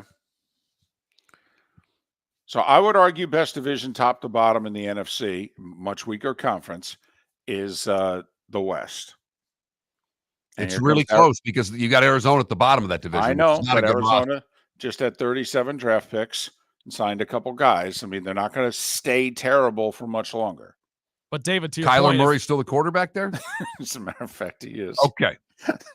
I'm just checking. I might have missed something over the weekend. Maybe you're doing more than you're doing more than checking. Come on now, be honest. You're doing more than checking. You're doubling down is what you're doing. Just saying. But if Love and Williams are the real deal, we might change that tune by week 6. Well, Love, Williams, and McCarthy. I mean, I'm just saying they got 3 young quarterbacks, and the guy in Detroit's gone to 2 conference championship games. Miller and Moulton. Mark Miller for Molly Maid. Why Molly Maid, you ask? Trust. Moulton was a customer for 15 years. Affordability. Didn't I just say Moulton was a customer for 15 years? Worry-free services. Our professional house cleaners are fully insured and a 24-hour warranty. Call Molly Maids today at 239-774-5839. That's 239-774-5839 or online at mollymaid.com/FTMYERS. That's mollymaid.com/FTMYERS. Visit Jason and Todd at the Diamond District. When choosing something of high value and personal significance, such as a diamond, you want to shop with the best, and the mall is not the place to be. Here are my friends, Jason and Todd, with the Diamond District. Take a stroll in the mall, pop into a few joy stores, and you'll soon discover you're in the wrong place. Rings begin to look all alike. You're not finding GIA certified diamonds. You quickly realize you know more than a salesperson helping you, and all the same financing gets pushed on you. Visit Jason and me, and you'll find America's top bridal designers dealing exclusively with the Diamond District. You'll find the largest selection of GIA certified diamonds, all priced 8 to 10% over cost. You'll find educated sales consultants who have many years' experience and are not paid commissions. And you'll find Todd and me in the store nearly every day, wanting to shake your hand and welcome you to our Diamond District family. Visit Jason and Todd at the Diamond District. The law firm of Michael F. Hornung specializes in criminal defense, DUI, personal injury, nursing home claims, and auto accidents. I'm a former prosecutor with over 34 years of experience. The information I know is information you need to know. If you've been arrested for a DUI, time is of the essence to maintain your driving privileges. Call the law firm of Michael F. Hornung for a free consultation. At the law firm of Michael F. Hornung, we are committed to excellence in your representation. Being a local attorney with local knowledge is clutch to the success of your case. For over 30 years, we have successfully represented the citizens of Southwest Florida. For a free consultation, call 239-437-0095. That's 239-437-0095. Our offices are conveniently located in Fort Myers. Visit online at mfh-law.com. Located on the East Trail, locally owned Naples Tiki Bar and Grill is an outdoor eatery next to the Hitching Post Shopping Center. Island-inspired food with a true tiki theme. The best place in Naples to enjoy the beautiful weather in Southwest Florida. The Naples Tiki Bar and Grill offers a great menu for dine-in or takeout. Enjoy our famous pulled pork, huge burgers, and tiki bar cocktails. Don't miss happy hour every day from 3 to 6 and live music 7 days a week. See you soon at the Naples Tiki Bar and Grill, 11498 Tamiami Trail East. You were listening to Miller and Moulton on the Florida Sports Network.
A couple of interesting late quarterback moves. Joe Moulton picked up by the Patriots in the 6th round. And the Commanders picked up Hartman, who finished his career at Notre Dame.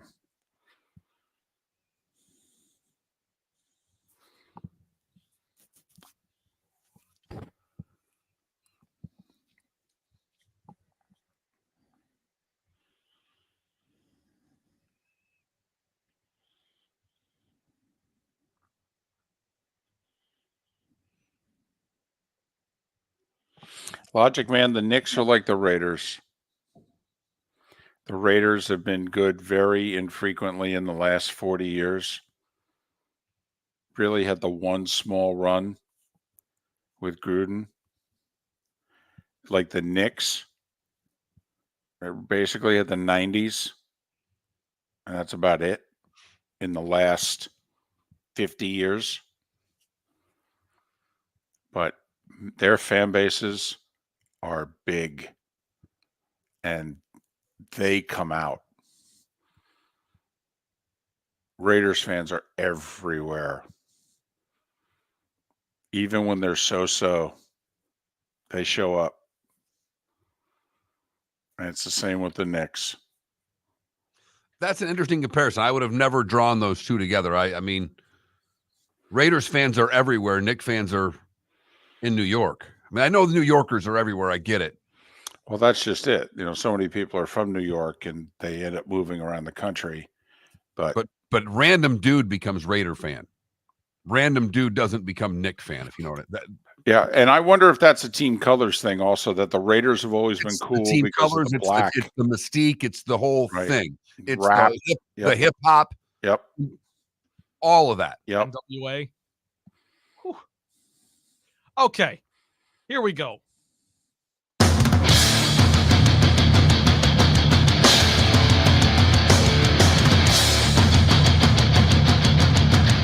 You are listening to Miller and Moulton, exclusively on the Florida Sports Network. And now here's Mark Miller and David Moulton. It is the Diamond District bonus hour, fourth and final hour of the show for Southwest Florida and Jacksonville. Thanks so much for being with us. Pat Kerwin, David Sampson to join us on the show at the very least tomorrow. If you're just joining us, you've already missed Gary Danielson, Ian Cummings, and Aaron Freeman.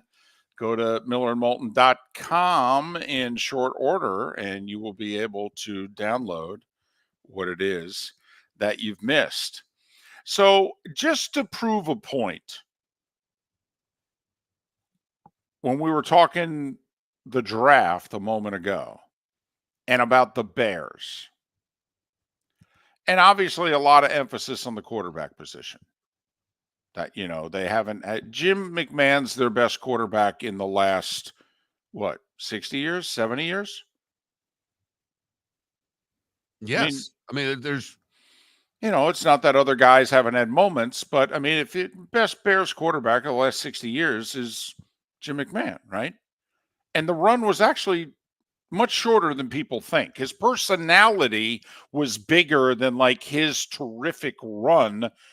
Plus, Ditka was the coach for just about his entire Bears tenure, and they ran the ball and played defense. He was not asked to throw it all over the lot. Do you know who the leading receiver in Chicago Bears history is? And I'm going by receiving yards because he's third in catches. Brandon Marshall. You know, it's a great guess because he had 3 tremendous years when he averaged 93 catches a year. But no. In terms of receiving yards, he's 13th on the list. In terms of catches, he's in the top 10. Yards. Johnny Morris. His last game was 1967. And that was when they ran the ball all the time. Yeah. He is the only Bears receiver to have more than 5,000 yards receiving with the Bears. Does Justin Jefferson have that in the first 4 years of his career in Minnesota? Let me look that up. I'm gonna say it's really close. I know he's had 1,000-yard season every year. He may be under 5,000 total. Jefferson played 3 or 4 years. 3. Okay, he's only played 3, so then obviously he wouldn't be there. I thought he played 4. My bad. But 5,000 yards. Johnny Wilson. Do you know who has the most catches in Bears history? Walter Payton. In his 13 years, he caught 492 passes.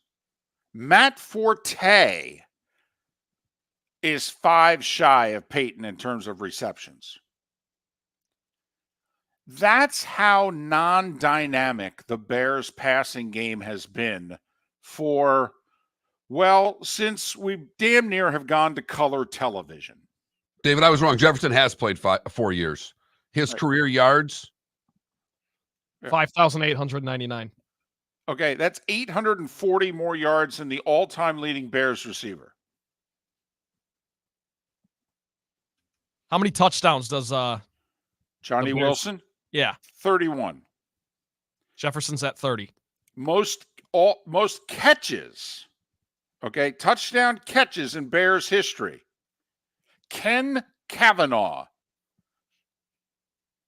His career ended before the Korean conflict did, with 50 touchdown receptions. Second on the TD receptions list for the Bears is Harlan Hill, whose last catch was during the Kennedy administration. I mean, this is mind-boggling stuff here. I mean, we all know where the game has gone. just not in Chicago. And which explains why it is they've only won the final game of the year once. But it's not like the Bears have been awful since the 85 team. They haven't been awful. They've had some good, really good teams. Hell, Lovie Smith got fired going 10-6 in his last year. They went to another I was Super going to say, Bowl. they played in the last game again. Yeah, they've been in the second to last game a handful of times since then. Right. Jay Cutler was the starting quarterback in an NFC championship game for the Bears. But it is remarkable. They have played football damn near the same way since Sid Luckman, apparently. It's when you look at the numbers, it's like, okay. And now you could see why Caleb Williams' jerseys outsold Caitlin Clark's jerseys in the same period of time. You want to talk about a fan base, Mark? They're hungry for the forward pass. You will hope that internet issue gets resolved quickly. It's been a struggle here since 9 o'clock for whatever reason. It's back. Yeah, it's. But what David is saying is that the game took off and it left the Chicago Bears on the tarmac. And I get you wanting to play a certain way, win a certain way, but also, I mean, think about a fan base, though. Fan base is used to football being played a certain way. You know, think about it. Butkus, Singletary, Urlacher. You know, we're used to monsters of the Midway. We're defense first. Middle linebacker outside of Walter Payton is the star player on the team. We don't play that game anymore. Hell, that position's largely been eliminated in the sport. That style of middle linebacker, at least. Yeah. And so, because remember, what was Roquan Smith going to do? He was going to continue. He was going to be the next great Bears middle linebacker.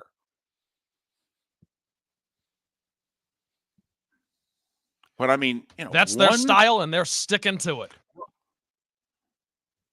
Listen, and I don't know if it matters, but Trent, you've come on Twitch at 9 o'clock, and I don't know if they were overloading the internet because of it. So we might be. I can hop out of here. But one 5,000-yard receiver in franchise history mean, if Justin Jefferson was a Bear, he could retire now. When's the next guy who's going to pass his career numbers? He'd almost have more catches than anybody else in Bears history. He would have more catches as a wide receiver than anyone else in the history of the Bears. And he already has more yards receiving. And look at the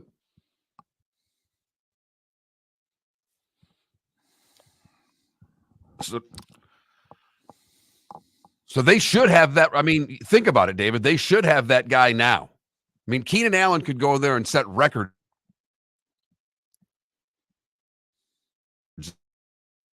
this year for. And they're going to be slinging it. Well, that's the question. Will they? I think so. They're going to completely lean into his style of play. But, defensive head coach, so maybe not. Well, I'm still not sold on the offensive line. I know it's in their better, mold.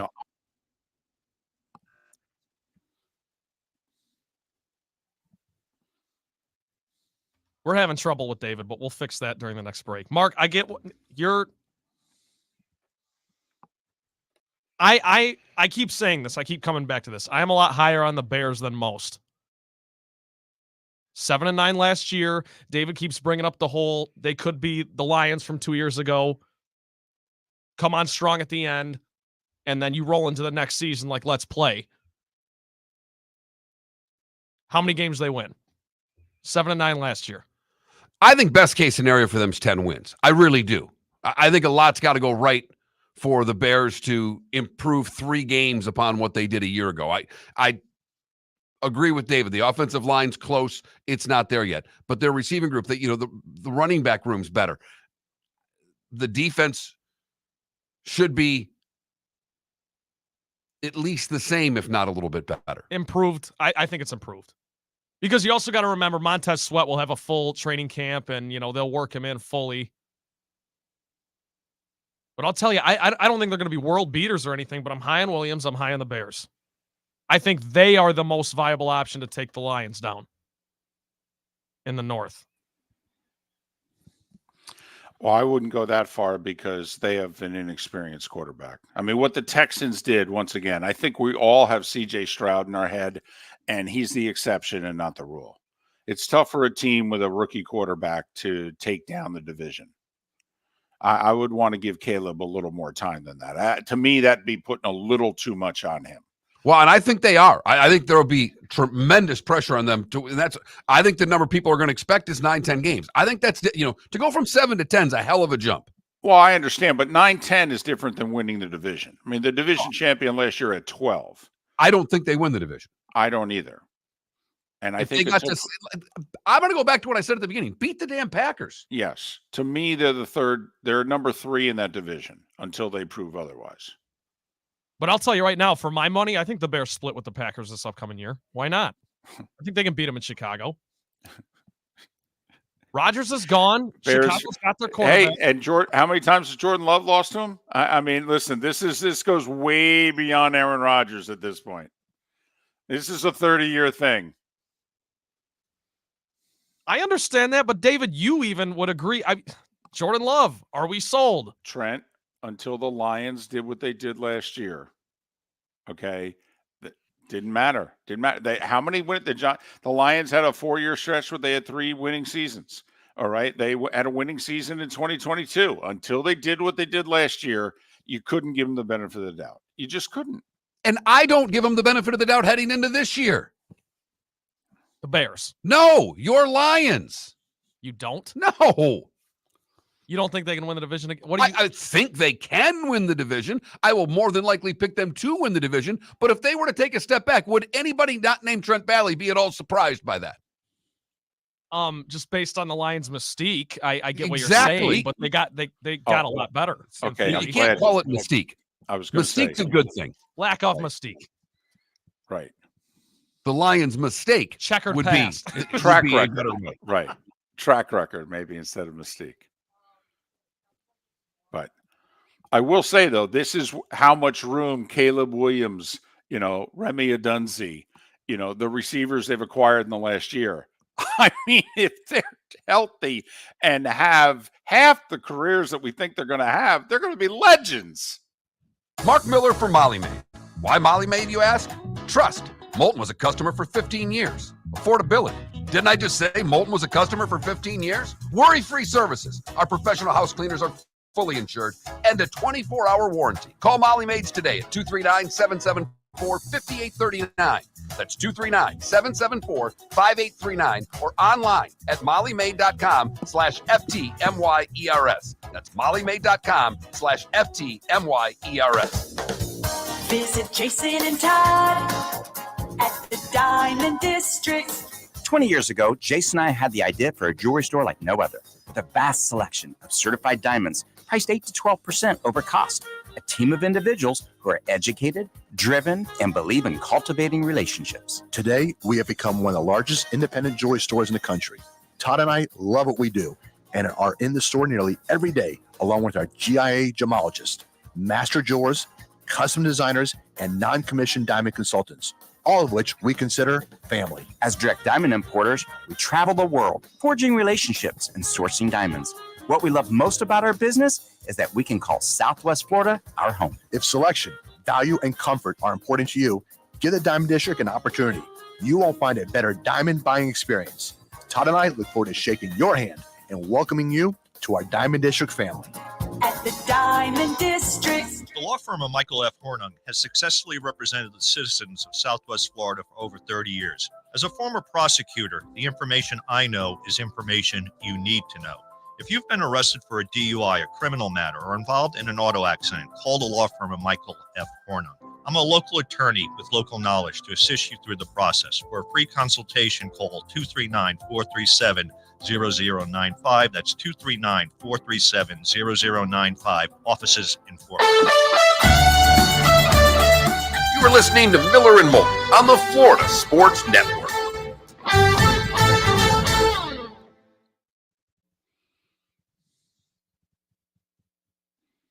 I think what happens is when people start getting to the building, the internet slows down because we never have problems in the morning with like David Sampson or anything, Yeah,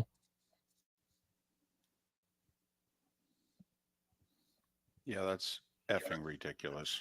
It's a broadcast facility. There can't be any problems ever. It's literally the most important thing. Yep.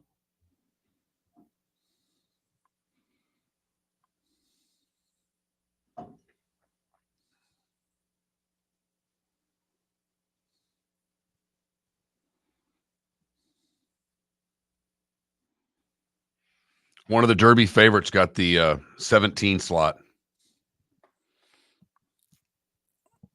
Well, that's not ideal.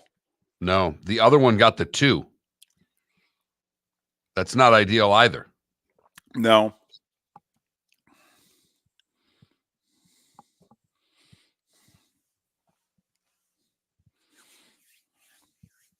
Yeah, I guess that's this weekend, huh? Sure is. Sneaks up on you. Yeah, they have the fiber internet that they're bringing to Jacksonville.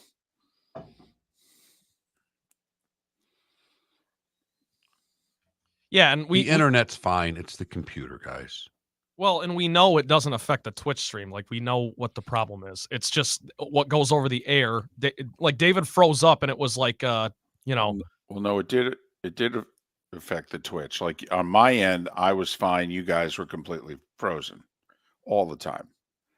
So therefore, I don't. Am I talking? Am I not? If I'm talking, are you hearing it? Am I going? No, we weren't hearing any of it. Right. So, and once again, what computer is it? I thought they replaced 2 computers. They did, not the one in the studio. Not the one in this studio. You know what? I would literally ask Tig right now, like, if we can, because he said they got 12 new ones in, and they're picking and choosing which ones they replace, and we need that one replaced for sure.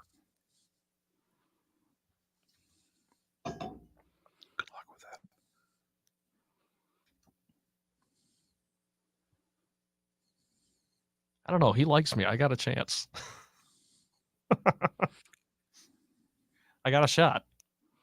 Oh, yeah, Michael. We'll have Kurt Becker on at the very least.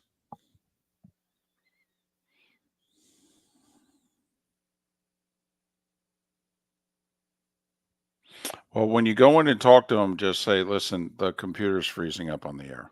Well, the other option is, Mark, I could stream it from here and you can still use that computer with the... No. If this is the host, would it... This is because this is tied to the board. Right, but then if I use one of these, couldn't I just... It would still be... No, Trent, make them go in and say we need a new computer. Say the computer's locking up, freezing up. It's affecting the broadcast. Or, are we? Is that studio getting one of the 12 new computers? And you could just politely say, I can't imagine that we're 13th on the list. I can.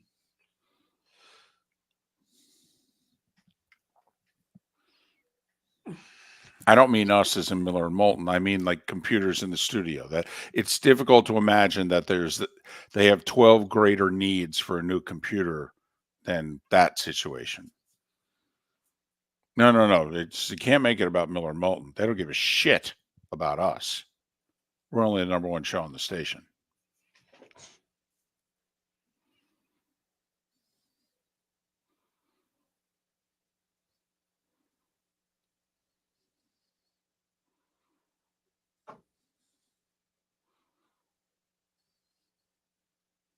Well, we'll just keep rolling with the punches.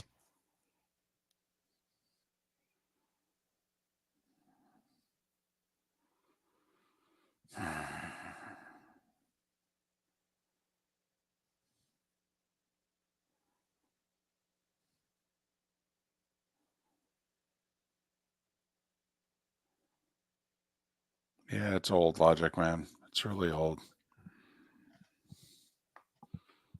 It's really old. Yeah, you're probably right. Well, I'll find out. Here we go. Welcome to the bonus hour, brought to you by Jason and Todd at the Diamond District. And now, here's Mark Miller and David Moulton. 21 minutes past the hour. Good, bad, and ugly. What's on tap? Today was the day when. Some final thoughts, a pick or two, a boost, a sprinkle. It's all coming up in less than 20 minutes' time. Thank goodness you and I don't talk much on the weekends. We'd be dead broke after this past weekend. Dead broke. Because after the Rays lost the first two, if I would have texted you Sunday and said, what do you want to place on the Rays? Wouldn't you have said whatever we have in the account? It's exactly what my answer would have been. What do we have left? Yeah, they're not getting swept by the previously 3-22 White Sox. Come on now. That ain't happening. They're the Rays. Yeah. Hey, worst weekend. The Rays or the Phoenix Suns? Phoenix Suns. So Phoenix Suns, because the Rays can still bounce back from this, and it was a terrible weekend. And, hopefully we're talking about the Rays as a wild card team. I do think this weekend could prevent them from making a wild card when we look back at when they're sitting at 84, 85 wins, and you're going, really needed to get to 87. Oh, you lost 3 in a row to the White Sox. In late April. Like those back. Yeah. So, okay, what do you do here if you're Phoenix? And I know that you got 4 people listening who care about the Suns, but just imagine that this is your team in the predicament that you're in. They have a first-round pick in this year's draft. This is apparently the worst draft this century. And they're picking like 21st or 22nd, something like that. That's number one. They don't have another first-round pick for the next 6 drafts after that. They also don't have a second-round pick for any of the next 7 drafts. So they can't help themselves via the draft until 2031. Also, Bradley Beal, whom they acquired, he did not waive his no-trade clause. So he's stuck in Phoenix for 3 more years. Well, he may ask them to leave. Well, maybe. But who's going to acquire Bradley Beal at 50-something million a year for 3 years? Devin Booker's Supermax deal kicks in next year. This is the cheapest Devin Booker's ever going to be again. And he's their best player. 49 last night in the loss. And KD's 36. And oh, by the way, we know how the NBA works. Mark, did you see the story that came out 1 hour after the Suns got swept? Shams, okay, just happened to have a story about KD's people thinking that he's completely misused in this offense. Really? Wonder where Shams got that story from. And by KD's people, we more than likely mean KD. KD. Right. Because this is how the NBA works. Right. Well, and then the story came out that Vogel apparently had it through a nutty and the players laughed at him and didn't take it seriously. And this is the whole problem with Phoenix. But Vogel's gone. Oh, yeah. Did you see late in the game, Bradley Beal's coming out of the game and Vogel extends his hand because, you just, tap hands and what have you. And Beal literally swatted it away. Right. KD's 36. He's got 2 more years at $50+ million a year. Also, because they're so far over the cap, they can't acquire KD's. Let's just say he makes 50. They can't acquire somebody that makes that salary. They have to acquire people of lesser salary. They have no cap room left at all. None. They can literally only sign people to what the veteran or rookie minimums are. They cannot pay $1 more than minimum contracts for potentially 7 roster spots next year. And David, for that reason, for that nightmare that you just laid out, do you guys think there's any chance that this Suns team is the last straw? Like this is just, it's going to make GMs and owners a little bit more weary about this whole recent history of let's just dump all these stars Not together. as long as there are owners with deep pockets who think they know more than GMs. Because this is not a GM problem. This is an Ishbia problem. Right. His first move as soon as he acquired the Suns was let's go trade for Kevin Durant. Right. And then they backed it up with Bradley Beal. Right. Right. No, because the NBA is convinced that you put 3 really talented players together and that's how you win. Well, what I'm saying is I think this failure and this nightmare that the Suns are dealing with right now, juxtaposed with teams like the Thunder and the Timberwolves, these young teams that are actually building correctly. But look at what both have. Yes, they're young and they're building correctly, but what do they have? They have their own big 3. All right. And so once again, the NBA is obsessed. Going back to the 08 Celtics, the NBA has been obsessed with big 3s. What did the Heat do? After looking up at the Celtics, they put together their big 3. Okay. The Spurs, what did they have that everybody was trying to catch or beat? They had their own big 3 of Duncan and Parker and Ginobili. And then, oh, by the way, a Kawhi Leonard came along as a first-round pick, in which Ginobili became their 4th best player.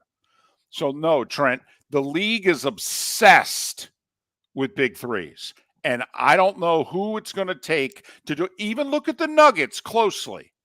Their big 3 finally last year stayed healthy. The only other time they were healthy, Trent, was when?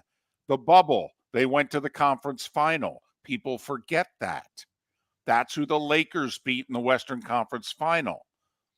But Jokic developed even further, and now he's an all-time great. But they've got Murray, and they've got Porter, and never mind. And then they went and got Aaron Gordon, who's a hell of a 4th best player on a team. And remember, when you watch all of this coming up, you'll see it on Amazon Prime. Right. It may take another year, but yep, you're right, Mark. You are. So no, Trent, I think the league, kind of like the NFL is obsessed with quarterbacks, as evidenced by this last draft. No, I think the NBA is absolutely obsessed with big 3s. The Suns just got it wrong. The rest of the league will just say, well, they got it wrong, but we got to go for a big 3 ourselves. Well, and they got it wrong by opting for free agency and trades as opposed to the draft. Well, right? I understand, but there's 2. Well, listen, the Celtics big 3 was 2 of the 3 was acquired by trade. Heat, same thing. Yeah, I mean, they drafted Wade, and that's it. They acquired Bosh through free agency and LeBron through free agency. You're either a competent franchise or you're not. Miami still drafted wisely. The pieces they put, we trust what Riley was doing to put pieces around. You just don't trust what's going on in Phoenix. There's nothing there. And now they can't get anything. You have no trust in the front office because they have no drafts for the next 7 years or 6 years. Right. If you ever feel useless, just remember that the Phoenix Suns have a front office.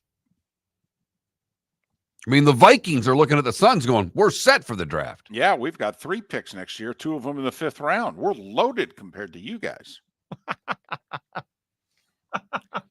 So, I just, we talk about front offices all the time and the moves that you make and going all in and what have you. And this is what did he pay? $4 billion for this team? $4 billion. $4 billion for this team and the WNBA team in the arena.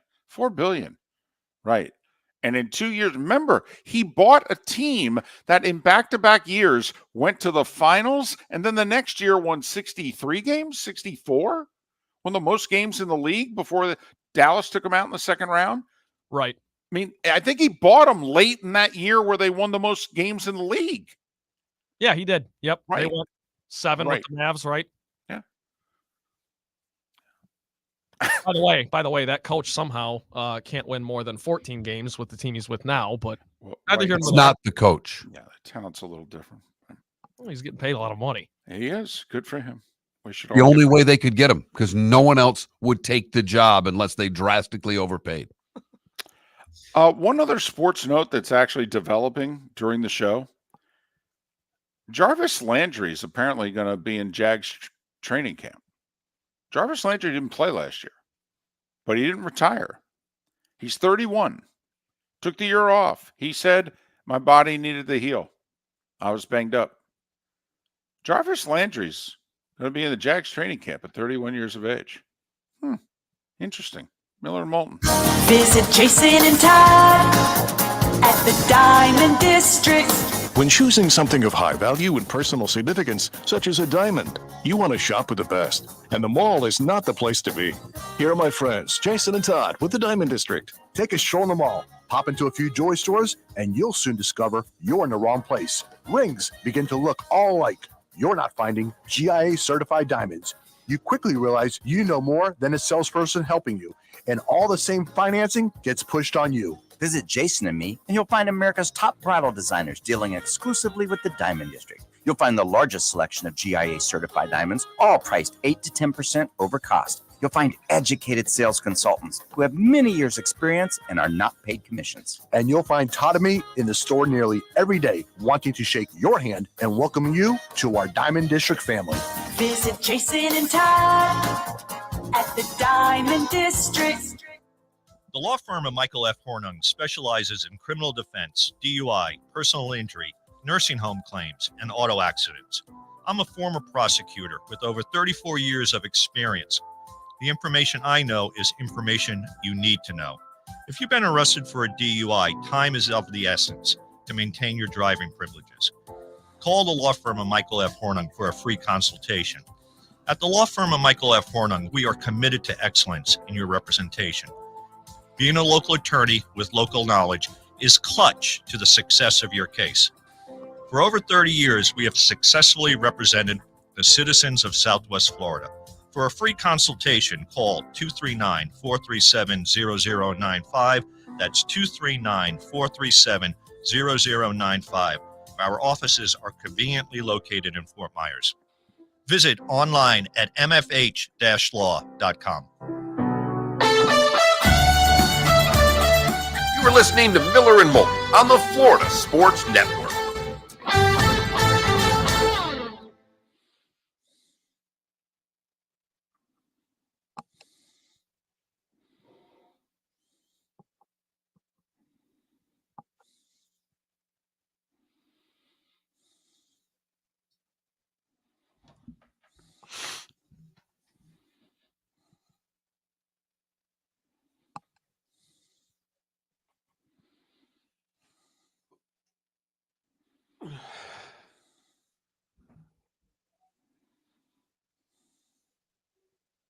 Thank God it's a pay week. Gotta have it.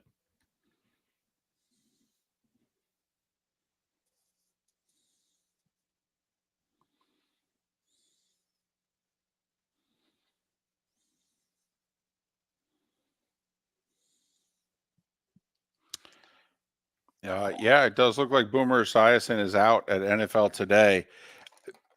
It's not a shock in that Cower, Boomer, Phil Simms contracts are all expiring.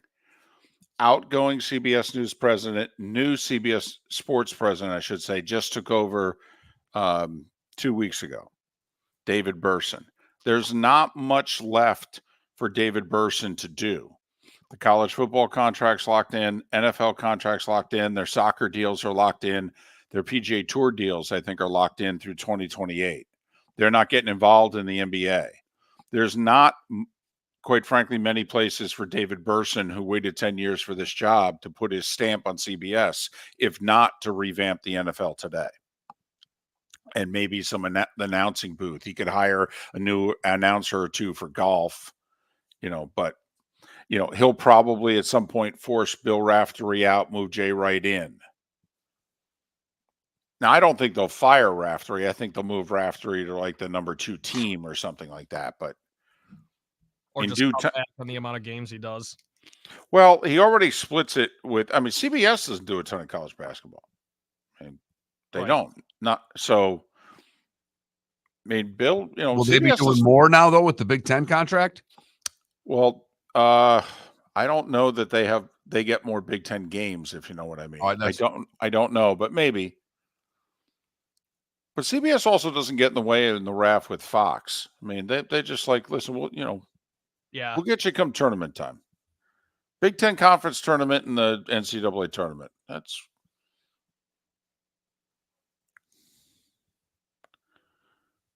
I thought Phil Simms was definitely going to be the one to go. Boomer hosts the number 1 sports talk show in New York. The network is based in New York.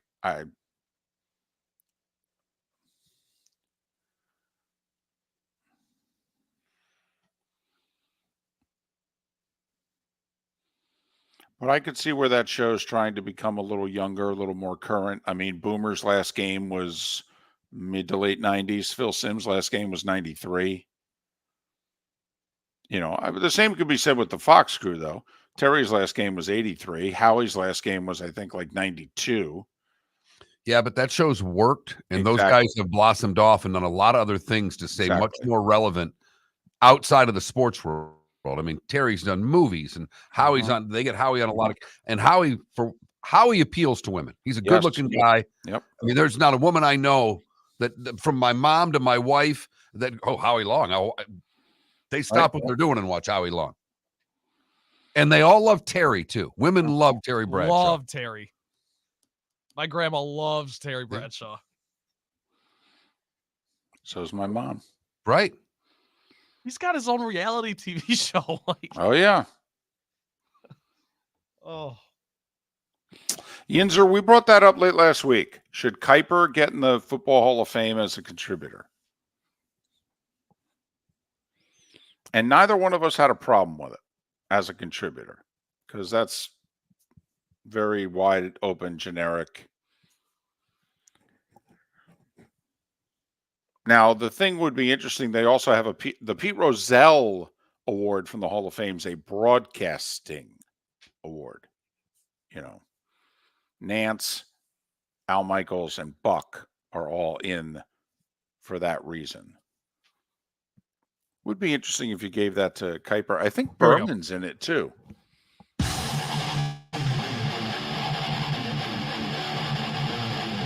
You're listening to Miller and Moulton, exclusively on the Florida Sports Network. 22 minutes till the top of the hour, 16 until our time is up. It's being reported by Andrew Marchant of The Athletic that a little bit of a shakeup has begun on the NFL Today. Boomer Esiason out.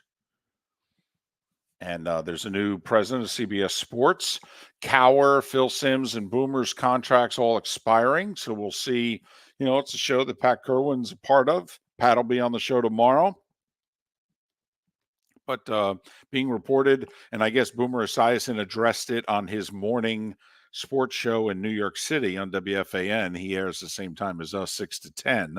And apparently he addressed it and said, yep, I'll be on the radio, but I will no longer be on the NFL Today. So It's time for someone to take back this segment, if for no other reason than to stop David from talking about Meghan and Harry. Here's Mark Miller with Today Was the Day When. Not a lot today, David, but we start in 1961. ABC's Wide World of Sports debuts. Oh, wow. Today in 67, Aretha Franklin releases Respect. 1980, with the first pick, the Detroit Lions select Billy Sims. Yeah, that worked out okay. It really did. In 86, Bo Jackson, first pick. By the Tampa Bay Buccaneers. There you go. Today in 92, the Rodney King riots begin in L.A. and in other places around the country. And in 2006, Houston selects Mario Williams with the first pick, not Reggie Bush. Longtime coach George Allen, Bernie Madoff, and Dale Earnhardt all born today. Big list of birthdays. Willie Nelson's 91. Johnny Miller's 77. Jerry Seinfeld is 70. Michelle Pfeiffer, 66. Andre Agassi and Uma Thurman are both 34, and Justin Thomas is 31. Right, what did I miss, Dave? Hold on. You said Agassi and Uma are 34. 54. I'm sorry. 54. 54. My mistake. I had 54 written and said 34. I was going to say, Uma's an attractive woman, but, wow. It's been around for a long time. Let's see. What do we have today? So 20 years ago today, the World War II monument opened in D.C. Since I'm I love Broadway kind of a guy, Hair premiered on Broadway today in 68. That's a big deal. Yeah. They got naked. Yes, they did. That was unusual for Broadway. In fact, that came up. We did it as a high school play. And what? Yeah, we did it as a high school play. And I remember raising my hand and saying to Mr. Glick, we're not going to do the Broadway version of it. He said, no, we're going to clean it up a little bit. I said, well, good, I hope so. Hey, Prince William and Kate got married 13 years ago today. I saw that. I left that one for you. Thank you. Thank you. And Nixon, 50 years ago today, he released the Watergate tapes after saying no for a very long time, and finally had to release the tapes. You've heard folks elsewhere mock Florida is gonna Florida. Well, Mark Miller sees it differently. He calls it the good, the bad, and the ugly. What you got, Mark? We go to San Jose, California, where Helen Sue becomes a rare bird. She visited all 193 countries that have a UN vote. Wow. Our guy Max trying for that same thing, isn't he, David? Well, he's in Iran. Certainly this week. seems like it. Yeah. Right. 193 countries. Trent, have you been anywhere besides Canada? Dominican Republic. Okay. And that's it. We go to Michigan for the bad, where a drunk driver hit a sign and then got the car stuck vertically on the street sign. Literally, the sign is holding the car up, including the. And finally, the ugly. We go to Alabama, where a man from Ghana sets a record. And usually these records land you in the good for me, but I don't know this. This man hugged 1,123 trees to set a record. You're kidding, right? One, that there's a record on that, and two, that someone would hug over 1,100 trees. You got to just be such a clout chaser on something like that. That is the good, the bad, and the ugly on today, April the 29th, 2024. I don't know. How many trees have you hugged? That would be 0. Same. Although the tree of knowledge out behind the Hamilton Street pub, I may have had to hold on to once or twice because I was overserved. That counts. Well, I don't know. So maybe 1. You didn't intentionally hug the tree. Maybe 1. Over under a half a tree that you've hugged in your life. 21,000 is the text line. Let us know. Yeah, right. How many trees have you hugged? How many trees have you hugged? All right. What do we got tonight? Well, the playoffs roll on. NHL tonight, Panthers and Lightning, Game 5 over in Sunrise. The Panthers are a big favorite, minus 190 in this one to close out the series against the Lightning. Lightning trying to get it back to Tampa and see if they can make this a series after all. Big one in Vegas tonight, where Vegas leads Dallas 2-1. That game is at 9:30. In the NBA tonight, Celtics and Heat. Heat trying to even up that series. Boston's a 10.5-point favorite. That's huge. That is huge for a game that's happening in Miami, too. Then you got Thunder Pelicans. That series could also end tonight.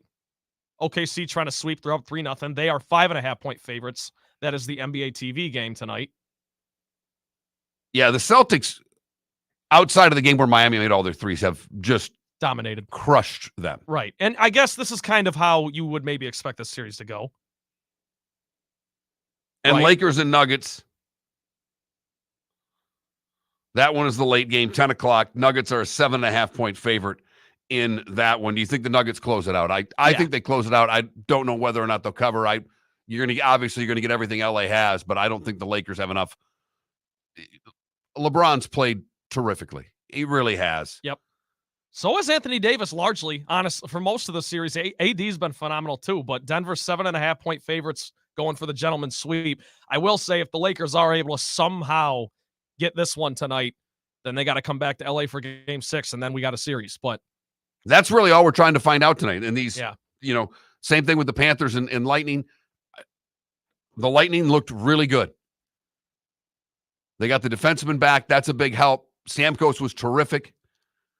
But and Bob did not play his best game. So I'm fired up for the hockey. Yeah. And if it were any team other than the Lightning in recent history, you probably would, at 3-0, you'd say down and out. But with the Lightning, who's counting them out? They can win tonight. They're going back. I think they're done tonight. Okay, so you think I think they're done. I think the home ice, being able to match up against a Kucherov line and for Florida to have last change, getting the right D matchups out there, I think that inevitably helps. They're such a better team 5-on-5. If they stay out of the box, they win the hockey game. And so I do think that Florida takes care of business tonight and will finish them off. I think the Heat are in big trouble. Me too. But like I was saying earlier, I feel like this kind of is how you maybe thought this series would go, right? The Celtics are dominant. Jimmy's hobbled coming in, but the Heat and Spo are good enough to get a game. So it ends in 5 as opposed to 4. But the Celtics, what did they win the East by? 14.5 games? Or not win the East, but 1 seed? Right. By that much distance, I mean, that's historic. So pretty much what we've expected so far. Marlins hosting the Nats today. The Marlins are actually favorites. They're minus 145 in this one. That does not happen very often. Yankees and Orioles in a really good series in the AL East gets going in Baltimore tonight. Pretty heavy slate, as always, in baseball. Those are some of the highlights. The Rays taking on Milwaukee. The game I would bet is the Twins and the White Sox. The White Sox are not winning 4 in a row. Yeah, they're coming back down to earth. So I would bet, if I were to bet a game, I would bet on the Twins today. Who are not world beaters by any stretch of the word. However, they are above 500, and the White Sox are, I think they're worse than the Marlins. I think the White Sox are the worst team in baseball, but Although right now, if you look at the standings, Marlins fans, you're not dead last. White Sox are. They got one more loss.